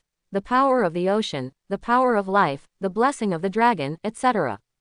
Potential, S. Overall rating, B. Every dragon is the darling of the world. They are born with great potential and power, and control a variety of magical abilities. The ocean dragon controls the power of the ocean and the power of life, possessing the powerful power to travel through the deep sea and change the terrain at will. And the miraculous power of divine dragon blessing. Divine dragon's blessing. The dragons can consume part of the divine dragon's power every 1 month. Give corresponding blessings to others so that they can permanently gain part of the dragon's power bonus. Ocean worm can permanently grant others a health regeneration speed bonus. The blessings of multiple giant dragons will make the power of the dragon's blessings more powerful. It is said that if one kills the giant dragon directly and plunders its dragon soul, the power of the dragon that can be obtained will be even greater. But be careful, the dragon is not easy to mess with. Should he kill the chicken and take the eggs to plunder the power of the dragon's soul, or should he raise the dragon and let it continue to bless Duke and his heroes? Of course, it would be better to raise the dragon and let it slowly bless you. What's more, after each giant dragon fully realizes its potential, it will be a top-notch combat power that can fight with Admiral. Killing the goose to retrieve the eggs is such a waste. As for the bonus of divine dragon's blessing being not as high as the bonus of plundering dragon's soul, Duke said he didn't think he would just draw a dragon. If the blessing bonus is not enough once, then several more dragons will be given to bless them together. If you give blessings a few more times, you can always catch up with the dragon's soul plunder. The ocean dragon floated quietly on the surface of the sea, and then like a puppy, it closed its eyes and stretched its huge head in front of Duke. Duke stretched out his right hand and scratched the hard scales on the ocean dragon's chin. And when Duke's right hand touched the ocean dragon, a dragon force full of vitality. In an instant, it quietly merged into Duke's body. Feeling the slight changes taking place in his body, Duke smiled with satisfaction. Then, through consciousness, this ocean dragon dived directly into the seabed. The merchant ship accompanying Duke in the deep sea continues towards Alabasta. Of course, the countless sea kings in the deep sea will also become the food of the ocean dragon and the experience for upgrading. Alabasta is close at hand. The New World Beehive Island defeated Akoku and equipped Vladimir, who had greatly improved his strength after equipping 2 pieces of ready-made equipment. Before I have time to fully feel my own strength, I will return to the first half of the Grand Line with my harvest. A huge pirate ship was already riding the wind and waves, directly blocking Vladimir's eyes. On the bow of Moby Dick, the world's strongest man, Whitebeard, stands tall. Ku la la la la. Kid, are you the one who defeated Akoku? Whitebeard looked gloomy and looked directly at Vladimir coldly. This is New World. This is not your place to run wild. Vladimir, one of the 7 warlords of the sea, dared to go deep into the New World and kill Akoku, who had a relationship with him. This made Whitebeard, who had a pretty good temper among the 4 emperors, a little angry. No one knows whether this is a prelude to a massive invasion of the New World by the world government and naval headquarters. But before letting his sons go to the New World safely, as long as Whitebeard lives in this world, the New World is definitely not a place where the world government can act arbitrarily. After Whitebeard said coldly, a terrifying aura instantly pressed against Vladimir. And behind Whitebeard, there are a large number of squad captains who are famous in the New World. He also tightened his grip on the weapon in his hand, and stared coldly at Vladimir in front of him with a look like a dead man. No one in this sea can live well after truly angering Father Whitebeard. The strongest man in the world, Whitebeard. What a powerful force. Vladimir bowed gracefully to Whitebeard. Then, ignoring the terrifying conqueror's haki emanating from Whitebeard, he said calmly, I have finished my business in New World and am preparing to leave this sea area. So, can you let me leave like this? The aura exuded by Whitebeard is extremely terrifying, but compared to those dark descendants and celestial warriors in the past, Whitebeard will still lose strength due to aging and hidden injuries, and may even die due to the end of his lifespan. The difference is too far. That is the difference between man and God. Even though the attack power of Whitebeard at his peak may not be inferior to those of ordinary dark descendants, But true strength is never just about attack power. For example, although Vladimir feels that he may not be able to defeat Whitebeard now, but after dozens or hundreds of years, Vladimir can dance on Whitebeard's grave without changing his appearance. And the powerful Whitebeard, at that time, could only have a few bones left. A long life is also a kind of strength. Vladimir was as calm as if he went out from home to buy an onion from the vegetable market, and then swaggered about getting ready to go home, which made Whitebeard lower his eyebrows and look even more gloomy. The squad captains under Whitebeard could no longer stand Vladimir's indifference at this time, and the arrogance revealed in his indifference. Do you know who you are facing? You guy, please pay attention to me. Don't think that just because you have the title of Blood Emperor, you can really be on an equal footing with Dad. On this sea, the only one who truly deserves the title of Emperor is Dad. Go to hell, you lackey of the world government. A large number of captains of the Whitebeard pirates launched an attack on Vladimir at the same time. Marco's Phoenix Fire, the powerful slash of the foil sword Bista, Izo's bullet wrapped around armament hockey. Countless attacks completely submerged Vladimir in an instant, leaving countless horrific scars and holes on Vladimir's body. But the smoke and dust dissipated, and under the disbelieving eyes of Marco and others, Vladimir's broken body slowly condensed, unscathed. How is it possible? Even Logia can't ignore all our attacks. The blood fruit cannot have such an ability. What kind of devil fruit did you take? Marco and others said in surprise. As the captain of the Whitebeard pirates, a world-famous great pirate, Logia devil fruit's ability to ignore normal attacks is clear to them. But the Logia demon fruit power they faced and even killed was definitely not just one or two. It was absolutely impossible to ignore Hockey's attack, Logia demon fruit power. No, silly boys, he didn't ignore all your attacks. He just recovered too quickly. Whitebeard looked solemn and said in a deep voice to Vladimir. La la la, in this world, there is such a magical devil fruit. In other words, a weird physique. Quote, is this how you defeated Akoku? Then, come and try my move. After Whitebeard finished speaking, a mass of vibrating force suddenly appeared on the blade of Kong Yunchi, the supremely fast sword. Then, Whitebeard swung his sword, and a ball of terrifying shaking power, with an extremely terrifying aura. After destroying everything in front of it, including the void, he slashed towards Vladimir. The shock fruit developed by Whitebeard to the extreme has terrifying power that can destroy the world. The void continued to shatter under the power of Whitebeard's vibration, and Vladimir's face became a little solemn. Then, when Whitebeard's shocking power was about to hit Vladimir, Vladimir's body instantly turned into a ball of blood mist, which dispersed in the void. Whitebeard's shock force continued to move forward after shaking Vladimir into a blood mist. Then the last remaining half of the skull on the Beehive Island was directly shattered into pieces. The attacks of the top powerhouses on the sea have the power to permanently change the terrain. Vladimir turned into a blood mist, with no bones left. Marco and others cheered, but Whitebeard's face became more solemn. The next second, from the countless blood scattered on the ground of Honeycomb Island, a strange figure condensed again. Now, can you let me leave? Vladimir said elegantly, and behind him, boundless blood, mixed with an aura of death and decay, began to spread in all directions. Slowly and firmly, it enveloped the entire Whitebeard group bit by bit. Vladimir may not be Whitebeard's opponent, but how many of today's Whitebeard regiment captains can withstand Vladimir's full attack? As the world's strongest pirate group, the Whitebeard pirates do not just rely on the reputation of Whitebeard, the world's strongest man. There is no doubt that Marco the Phoenix possesses the combat power of an S-Emperor, while Diamond Josie, Foil Bista and others. It will definitely not be weaker than the generals or big posters of other pirate groups.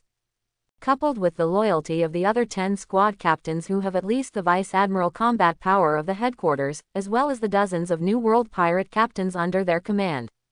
The Whitebeard pirates, apart from having only Whitebeard as the real top combat power, has no successor. The Whitebeard pirates do not have any obvious weaknesses, and their strength is definitely worthy of the title of the Whitebeard pirates, the strongest pirate group in the world. At least the Big Mom pirates and the Beasts pirates have mid and high-level combat capabilities, which are simply not comparable to the Whitebeard pirates in their heyday. Kaido of the Beast Zoo, except for the 3 big posters who are pretty good, the rest of the Flying Six cells are really fighting, which is basically a joke. Peggy 1 and Drake, who were only completed later, did not have bounties exceeding 300 million.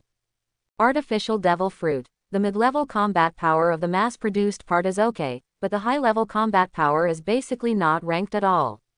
The Whitebeard pirates are very powerful, but Vladimir at this time is even more terrifying. After equipping the Devil's Embrace and the Ice Staff, Vladimir's strength at this time may still be a little bit behind the real Admiral.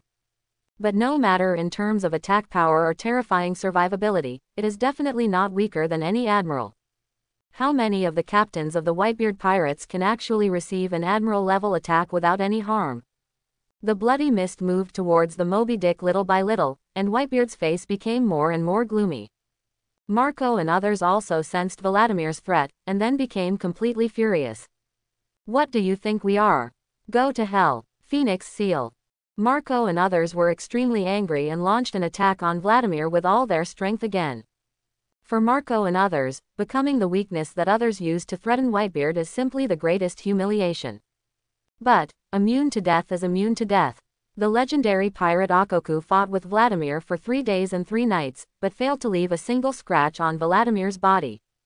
How many Akoku can Marco and others compare to? Vladimir's blood body was allowed to be attacked by Marco and others as much as he wanted. After being constantly broken, it quickly recovers. Then, boundless blood enveloped the entire Moby Dick. Countless weapons of various kinds condensed from blood and filled with the aura of death and corrosion. It fell from the sky in an instant, attacking the captains on the Moby Dick accurately and powerfully. Marco turned into a phoenix, with his phoenix wings spread high, easily catching a large number of blood weapons attacking him.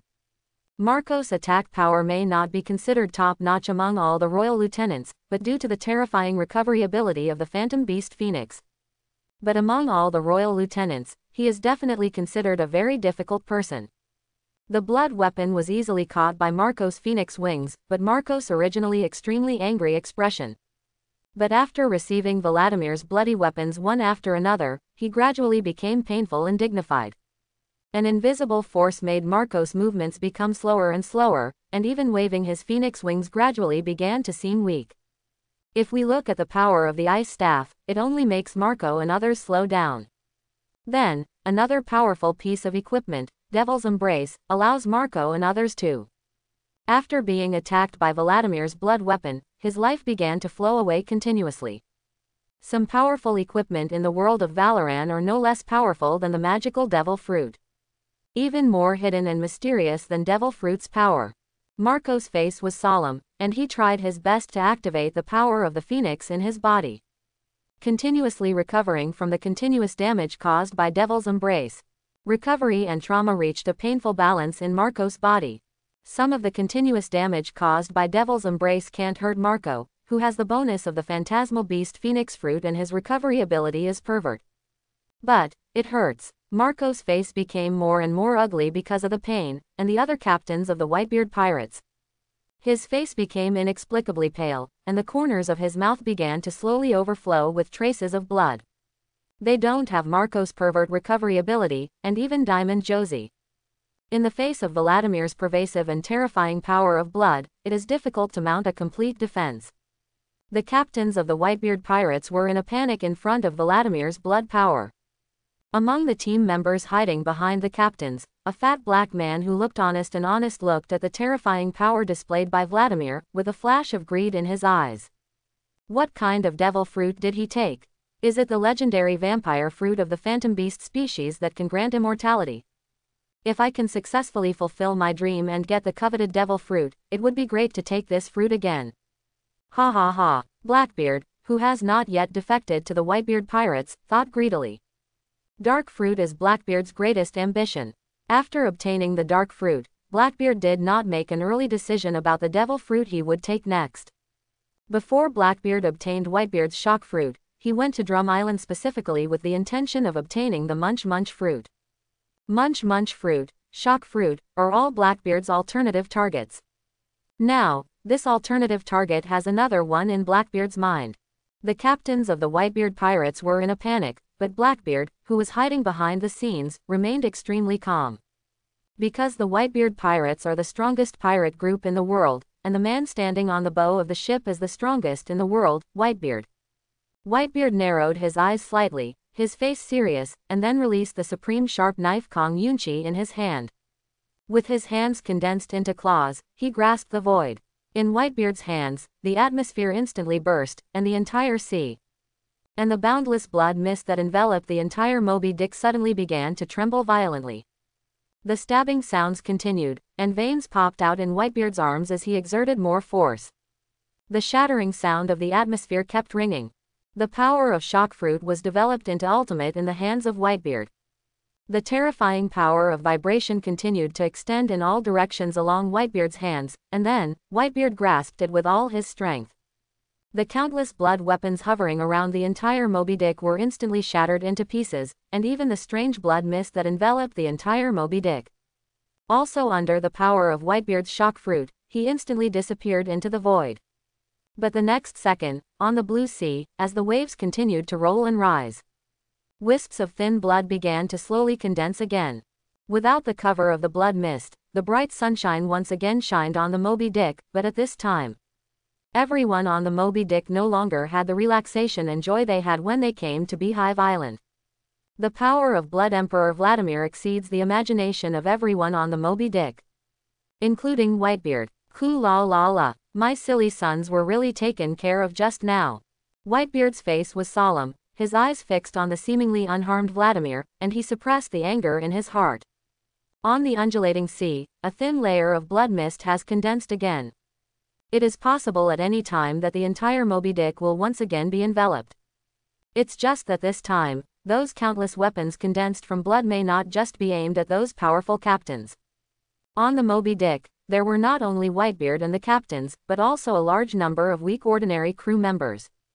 And those crew members who were relatively weak, even a spear of blood that Vladimir gathered at random could not block it. Whitebeard's son is not just a captain. Some crew members who have followed Whitebeard for a long time, but were unable to become captains due to their own potential. In Whitebeard's heart, he is equally important as his captains. Every child is priceless in Whitebeard's heart. So, do you want to come again? Vladimir stared into Whitebeard's angry eyes without showing any signs of weakness and calmed Kaido. Whitebeard's attack just now did consume a lot of Vladimir's blood power, but he really wanted to start a full-scale war with the Whitebeard group. Blood is everywhere. Vladimir thought of this. His eyes were like looking at domestic animals, and he silently glanced at the numerous ordinary crew members on the Moby Dick. A deep and incomparable chill suddenly enveloped countless ordinary crew members of the Whitebeard pirates. In a fight with the Whitebeard pirates, Vladimir may be completely shattered into pieces by Whitebeard, who explodes with all his strength. After using up the last drop of his own blood, he died on this sea. But before Vladimir was completely shocked to pieces by Whitebeard, Vladimir had enough confidence. He dragged the entire Whitebeard pirate group, including Whitebeard, to be buried with him. How long can the aging Whitebeard still fight with all his strength? The most important thing is that even though Whitebeard is the strongest man in the world, he is still a capable person. Once a person with abilities falls into the sea, unless he has the blood of a fishman or is rescued in time.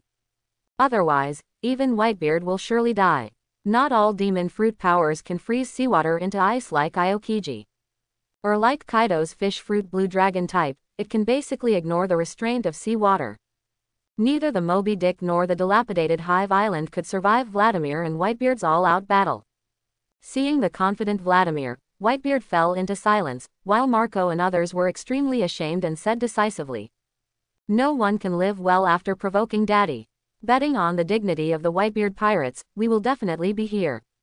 Marco and others were ready to fight to the death. No matter how powerful and weird Vladimir's power is, they would never allow Vladimir to leave in front of the Whitebeard pirates like this.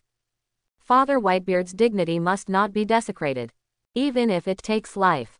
Enough. But before Marco and others could finish speaking, Whitebeard reached out and grasped the Kong Yunchi in his hand, and with a strong push, an extremely terrifying aura spread throughout the entire Moby Dick instantly with Whitebeard's words. "But Dad, Marco and others still want to continue to maintain the dignity of the Whitebeard pirates and fight Vladimir to the death." I said, enough is enough. But with another roar from Whitebeard, the entire Moby Dick completely fell into silence. In the Whitebeard pirates, Whitebeard's will is absolute. No one will disobey Whitebeard's orders. Get out of New World. Don't let me see you again in the New World. Otherwise, risk the glory of the Whitebeard pirates. I will definitely keep you in this sea forever. Quote. Whitebeard suppressed the anger in his heart, closed his eyes slightly, and said every word in a suppressed voice. Whitebeard held Kong Yunchi's right hand, veins popped out, and the joints looked a little pale due to excessive exertion. However, for the sake of his stupid sons, Whitebeard still chose to give in at this time. Yes, the Whitebeard pirates, the strongest in the world, and him, the strongest man in the world. At this moment, he had to choose to retreat in front of a new 7 warlords of the sea. For the Whitebeard pirates, dispatching the entire army without leaving Vladimir behind was a failure in itself. Vladimir looked at the Whitebeard pirates who were moving out of the way and bowed gracefully. Then he calmly controlled his specially modified boat. Gradually left the Beehive Island, which was now dilapidated and reduced to ruins. His biggest goal of going to the New World has been achieved, and there is no benefit at all in continuing to tangle with the Whitebeard pirates. After all, the Whitebeard pirates are recognized as poor people. As for what Whitebeard said, asking Vladimir to stop staying in the New World. Who cares? This time Whitebeard failed to keep Vladimir successfully. The next time we meet, it won't be certain who will stay. Whitebeard's strength is gradually weakening as time goes by. And Vladimir's potential is far from being tapped to its limit. Vladimir, among all the heroes with S+ potential, is one of the few who has touched the boundary between man and God. He has initially gotten rid of the limitation of lifespan, and with the accumulation of a lot of time, one day, Vladimir will be able to completely transform. But now, it's time for Vladimir to return to the front half of the Grand Line. In the thriller bark, which he directly renamed Shadow Island, he started his Blood Apostle plan. Vladimir really wanted to know that after being transformed by him with flesh and blood, the corpse was not much different from a living person, and might even be more powerful than before. Coupled with the shadows harvested from countless pirates by Gecko Moria, what kind of miracle will be born? These Blood Apostles will become an invincible and powerful legion under Vladimir, harvesting countless pirates in the pirate world for him. Well, I really can't find any pirates to harvest. It seems good to use them as construction workers. At this time, in Bilgewater, countless factories and production lines that have become homeits are sweating profusely and working extremely hard to carry out fully automated production. Really, fully automatic production chain. The next day, Vladimir swaggered around the New World and ended a sea legend. By the way, the news that he had a confrontation with the Whitebeard pirates and was unharmed once again shocked the whole world. This time, Morgans and world government did not make any false and exaggerated propaganda. Just silently write down everything seen by the news birds that have been hovering near Beehive Island on newsprint. Needless to say, Vladimir ignored Whitebeard's angry blow. And after single-handedly forcing the Whitebeard pirates to give in, Vladimir has become a true legend on this sea without any embellishment. Vladimir's name spreads across the sea. Countless pirates began to feel fear after hearing the name of Blood Emperor Vladimir, and never dared to challenge him again. Vladimir lost the blood pack and experience pack that came automatically to his door. But fortunately, Vladimir gained a lot from traveling in New World. The Whitebeard pirates began to challenge countless big pirates. Some powerful pirates, after learning that the Whitebeard pirates actually gave in front of Vladimir, their ambitions began to grow crazily. When he looked at the flag of the Whitebeard pirates that he had avoided, his eyes were no longer full of fear. When a lion shows signs of fatigue, there will always be countless hyenas smelling the smell of blood and madly stepping forward to test it. Even Kaido of the Beasts, after learning about the Whitebeard pirates' retreat in front of Vladimir. Extremely excited, he launched a challenge to the Whitebeard pirates. The Whitebeard pirates occupy the most vast and fertile sea area in the New World. Kaido of the Beasts has always wanted to take a bite out of the Whitebeard pirates' territory. New World is raging. Countless civilians and countries on the sea began to feel at ease after learning that Vladimir had such a powerful power. Even some marine generals who had always been dissatisfied with the 7 warlords of the sea system. After Vladimir showed such terrifying power, he began to think, is the system of 7 warlords of the sea really necessary? At least, he can save the entire world and Marine from having to face such a terrifying enemy. If Vladimir were not the 7 warlords of the sea, he would be their enemy. No one wants to face a terrifying legend who can force the entire Whitebeard pirates to give in. And when this terrifying legend stands on our side, ending the era of great pirates, destroying the 4 emperors, and completely controlling the New World are no longer just the fantasy of the naval headquarters generals.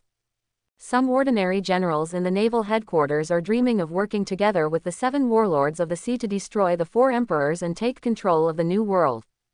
Sengoku, Garp and others, on the other hand, suffered from headaches because of the terrifying power displayed by Vladimir. The 7 warlords of the sea nominally accept forced recruitment by the world government, but they all know very well in their hearts. Those 7 warlords of the sea have never been part of the world government. Moreover, it is impossible for them to fully assist naval headquarters to destroy the 4 emperors group and end the era of great pirates. The cunning rabbit is dead, the lackey is cooked, the 4 emperors group and the great pirate era are gone. Do the world government and naval headquarters still need to endure disgust and stigma and continue to grant the 7 warlords of the sea all the privileges of legal plunder? The pacifist plan, and the serif plan. It is not top secret among the top brass of naval headquarters. Kizaru and Senmomomaru have been responsible for guarding the safety of Vegapunk. The 7 warlords of the sea, after the world government and naval headquarters control a stable and reliable powerful combat force, will definitely be banned. Before being banned, another terrifying enemy appeared in 7 warlords of the sea, which was a bit troublesome. Sengoku, Garp and others had a headache, but before the pacifists and serifs perfected mass production, there is no way to counterattack the 7 warlords of the sea. I can only let the 7 warlords of the sea continue to spread their fame and terror across the sea. The only good thing is that the new 7 warlords of the sea Vladimir, it seems that he is not taking advantage of his privileges to act recklessly on the sea, but is seriously annihilating the pirate group. Loot those pirates' treasures and earn those pirates' bounties at the same time. That's no problem. For the world government and naval headquarters, any problem that can be solved with money is not a problem. World government has plenty of money. Duke drooled with envy over this. But Duke didn't have time to think about what kind of changes Vladimir had brought to the entire pirate world. The rapeseed port of Alabasta is already in sight. Is this the superpower Alabasta, the largest country in the Grand Line in terms of land area and population? What a waste. It seems that people's livelihood has become somewhat destitute due to drought, even in the port and terminal that should be prosperous. Everywhere you can see skinny civilians with half-clothed clothes and chapped lips. Duke sighed deeply. Alabasta should have become an extremely powerful and rich country in the world of pirates. In other words, a simple drought, for the pirate world where black technology is everywhere and has the completely unreasonable miraculous power devil fruit. Can it really be considered an unsolvable natural disaster? Nami was shot by a bear and landed on the Visalia Sky Island, where she controlled the meteorology of changing the weather and creating artificial rainfall. In other words, even if we don't rely on black technology or devil fruit, can the tens of millions of civilians in Alabasta really not be able to fight the drought? Within Alabasta, there is a river that almost crosses the entire Alabasta and is extremely wide, the Santala River. Duke once understood an era when one man could conquer the heavens, and tens of millions of civilians were fully mobilized. It is enough to build a grand canal extending in all directions like a spider web throughout Alabasta. The average person in the pirate world is very strong, and those deserts are not worthy of being a hindrance to tens of millions of people. It's a pity that Cobra, who has the reputation of being a wise king, has never thought about this. Perhaps, for countless civilians in the pirate world, a king who does not impose excessive taxes or act wantonly can be called a wise king. A country like this should really find a way to bring him under its control, and then carry out proper farming and development. For the lives of countless people throughout Alabasta, Cobra, you must be willing to give up your throne, right? After all, the people or the country, you said so. Duke looked at the countless sallow-looking civilians at Rapeseed Port and thought to himself. Then, after spending part of their money to rescue some old people and children who were about to die of hunger and thirst, Duke, Ari and others quickly rushed to the rainy land. There is Crocodile's headquarters, and Nicole Robin is there too. Rainlands are the few towns in Alabasta where it still rains normally. At the same time, there is also the entire Alabasta, the largest casino, the fantastic Rain Feast. During the Rain Banquet, there were countless nobles and wealthy businessmen with shiny faces, big bellies, and drunken dreams. It is in sharp contrast to the precarious civilians who can be seen everywhere in Alabasta. No matter how dry Alabasta is, it still won't have much impact on the nobles and wealthy businessmen. While the rich wine and meat smell, the road with frozen bone.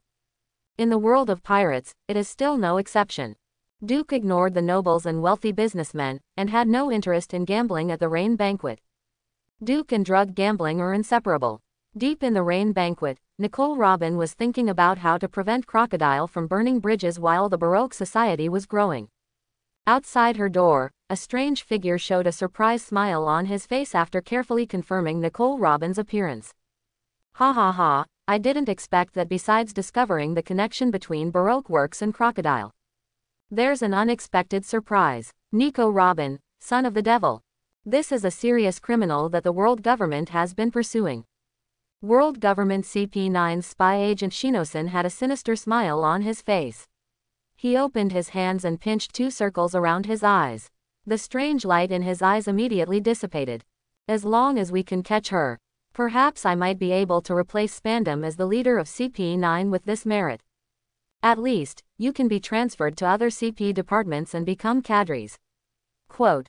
CP9 agent Shino discovered the figure of Nicole Robin, his eyes filled with greed. Shino is a user with the power of the Hope Fruit, which is a lower-level fruit of the Gaze Fruit. Although the Gazing Fruit does not have the exaggerated super wide range of clairvoyance and mind-reading abilities like the Gazing Fruit.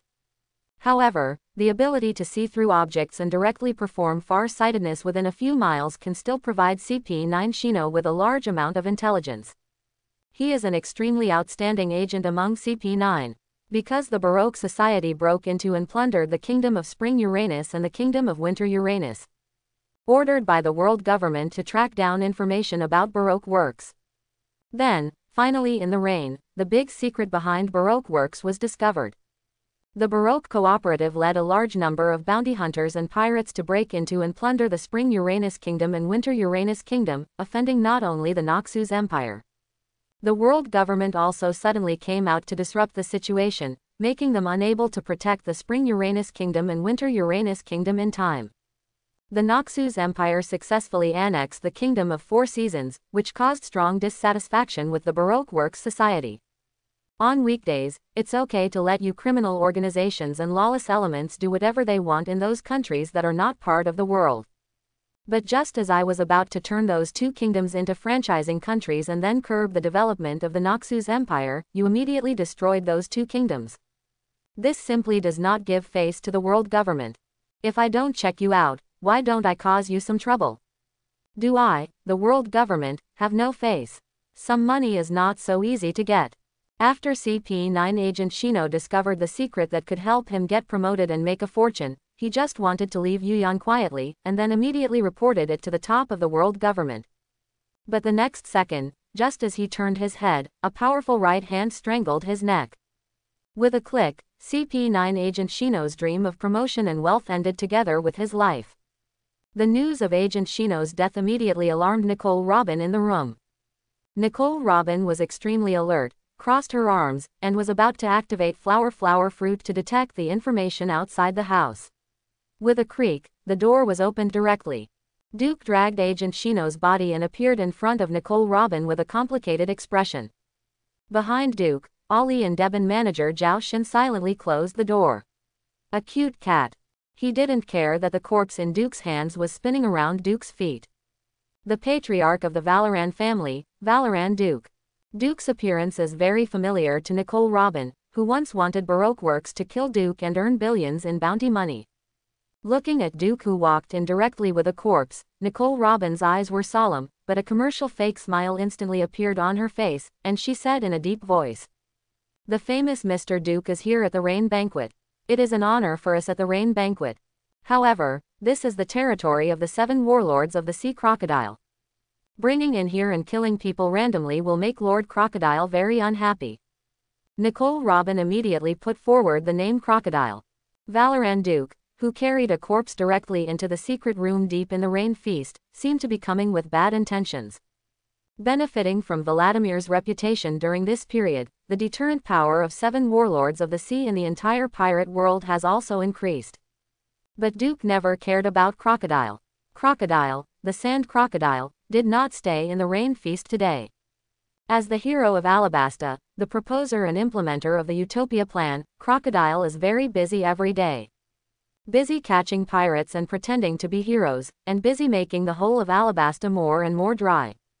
Duke looked at Nicole Robin, who immediately put on a fake smile and pinned her own safety on the reputation of Crocodile, who might burn her bridges at any time. I don't know why, but I feel a little sad in my heart. What determines a person's identity may be memory or emotion, but no matter what, that indelible blood relationship. But it is still enough to cause 2 strangers to create a wonderful chemical reaction the moment they meet. Is this my daughter, my only family in this world? Perhaps, it feels good to have a family. Duke stared deeply at the man in front of him, who was obviously frightened but still remained calm. Nicole Robin, who was ready to fight back or escape at any time, suddenly had a soft smile on her face. The crocodile stuff doesn't matter at all. Nico Robin, no, Valoran Robin. You shouldn't call me sir. You should call me father. You are my daughter. Duke looked at Nicole Robin in front of him softly and said firmly. After Duke finished speaking, Nicole Robin looked confused. Who am I and where am I? Why did a world-famous man suddenly say that I was his daughter? Could it be that he, like Whitebeard, has the same problem of collecting sons and daughters from everywhere? Or, he wants to use my identity as a father to control me to do things for him? Nicole Robin looked at Duke in front of her, and various thoughts flashed through her mind. But he never thought that Duke was really his father. After experiencing a long life of escaping at sea and experiencing countless betrayals and counter-betrayals, the so-called father and family have long become distant and unfamiliar memories in her mind. In her memory, she only has her mother and no father. And after O'Hara was completely destroyed by the world government, she no longer has a home or family. Nicole Robin, who has experienced countless cruelties in the sea, will not trust anyone easily. Duke looked at Nicole Robin, who was extremely wary and full of doubts. He shook his head slightly and did not try to persuade Nicole Robin immediately. Instead, he slowly told the story in Duke's memory between him and Robin's mother Olivia. More than 20 years ago, the young and handsome Duke, who was still a member of the 2nd generation of the Chamber of Commerce, met the beautiful and intellectual Olivia and started a series of adventures in West Blue. Then, the two quickly got together. When the relationship was hot, I even thought about the names of my future children. If you give birth to a son, you will be called Robin Han, and if you give birth to a daughter, you will be called Robin. Later, the ideal and reality between the two collided fiercely. Olivia wants Duke to continue her adventures on the sea with her. Go pursue that period of history that is strictly prohibited by the world government. After Duke saw the cruelty of the sea, he thought about taking Olivia back to his hometown, inheriting the billions of dollars in property from the Chamber of Commerce, and becoming a wealthy man stably. In the end, neither of them could convince the other and had no choice but to separate. Duke returned to his hometown and inherited the family business. But maybe it's because of the difference with Olivia, or maybe it's because of the rise of the great pirate era later. Duke's Chamber of Commerce soon went bankrupt, and he had no choice but to join the mafia, leading a precarious life. But Duke didn't expect that Olivia was already pregnant with his child when the two of them separated. Olivia later contacted Duke and wanted him to raise Nicole Robin. Only after learning that Duke had joined the mafia and could die on the streets at any time, still chose to leave Nicole Robin in O'Hara. Until O'Hara was completely destroyed. Duke told Robin his past with Olivia bit by bit. The fake smile on Nicole Robin's face slowly began to solidify as Duke spoke, and then completely dissipated. I have been searching for your whereabouts for these years. Now, I have enough power to give you shelter. Want to come back to West Blue with me, to our home? Duke finished speaking slowly, and then extended his right hand towards Nicole Robin. I hope everyone will support it and subscribe more.